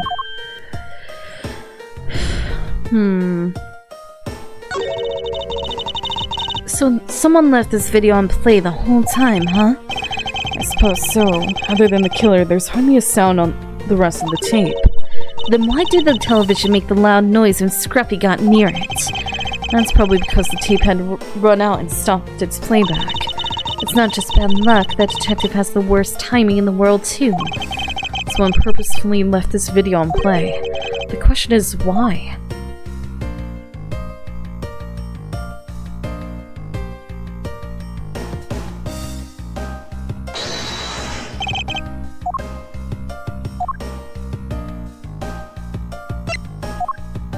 Eureka! If the door and windows to the crime scene, namely this room were closed, the killer could have used the gun and no one would have been the wiser. That's true. This courthouse does seem to be well designed for such a thing, as it were. However, what happened in reality was, Detective Gumshoe, Detective Bad, and Miss Yu, all three of them heard the gunshot. Well, the windows in lobby number 1, number 2, and the hallway were open, so naturally the people in those locations would hear it. But then, why would the criminal open the window in the first place? To allow the gunshot to be heard, I suppose. Correct. That's the only logical conclusion we can draw from this. But why was that necessary in the first place? I want a real answer, Miles. I demand satisfaction. Very well. I believe that the killer wanted to manipulate our perception of a certain fact. What was it the killer wanted to manipulate our perception of when the crime took place? The killer wanted to fabricate the time of death to their precise wishes, and they used the gunshot in the surveillance video to do so. So that's why the tape was left running. You mean the gunshot I heard was from this video? Yes, which means that the murders really occurred at an earlier time than we thought. It must have been during the recess, but before Detective Gumshoe was on guard duty. Someone who has no alibi for that time period and planned this crime out in advance. That person is the real killer. Investigation complete. I healed a little bit. A little bit.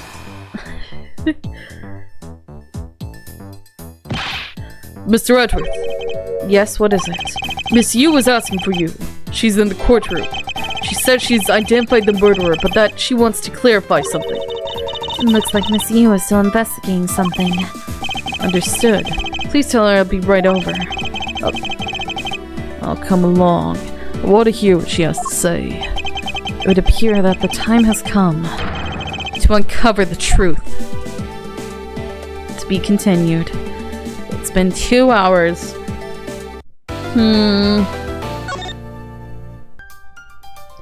Yeah, okay, yeah. I have to cook dinner tonight and I have other things I need to do, sorry. But that's gonna be it for today. So it is you. What did you just go to bed! Freaking 2 AM! Go to bed, Yogama!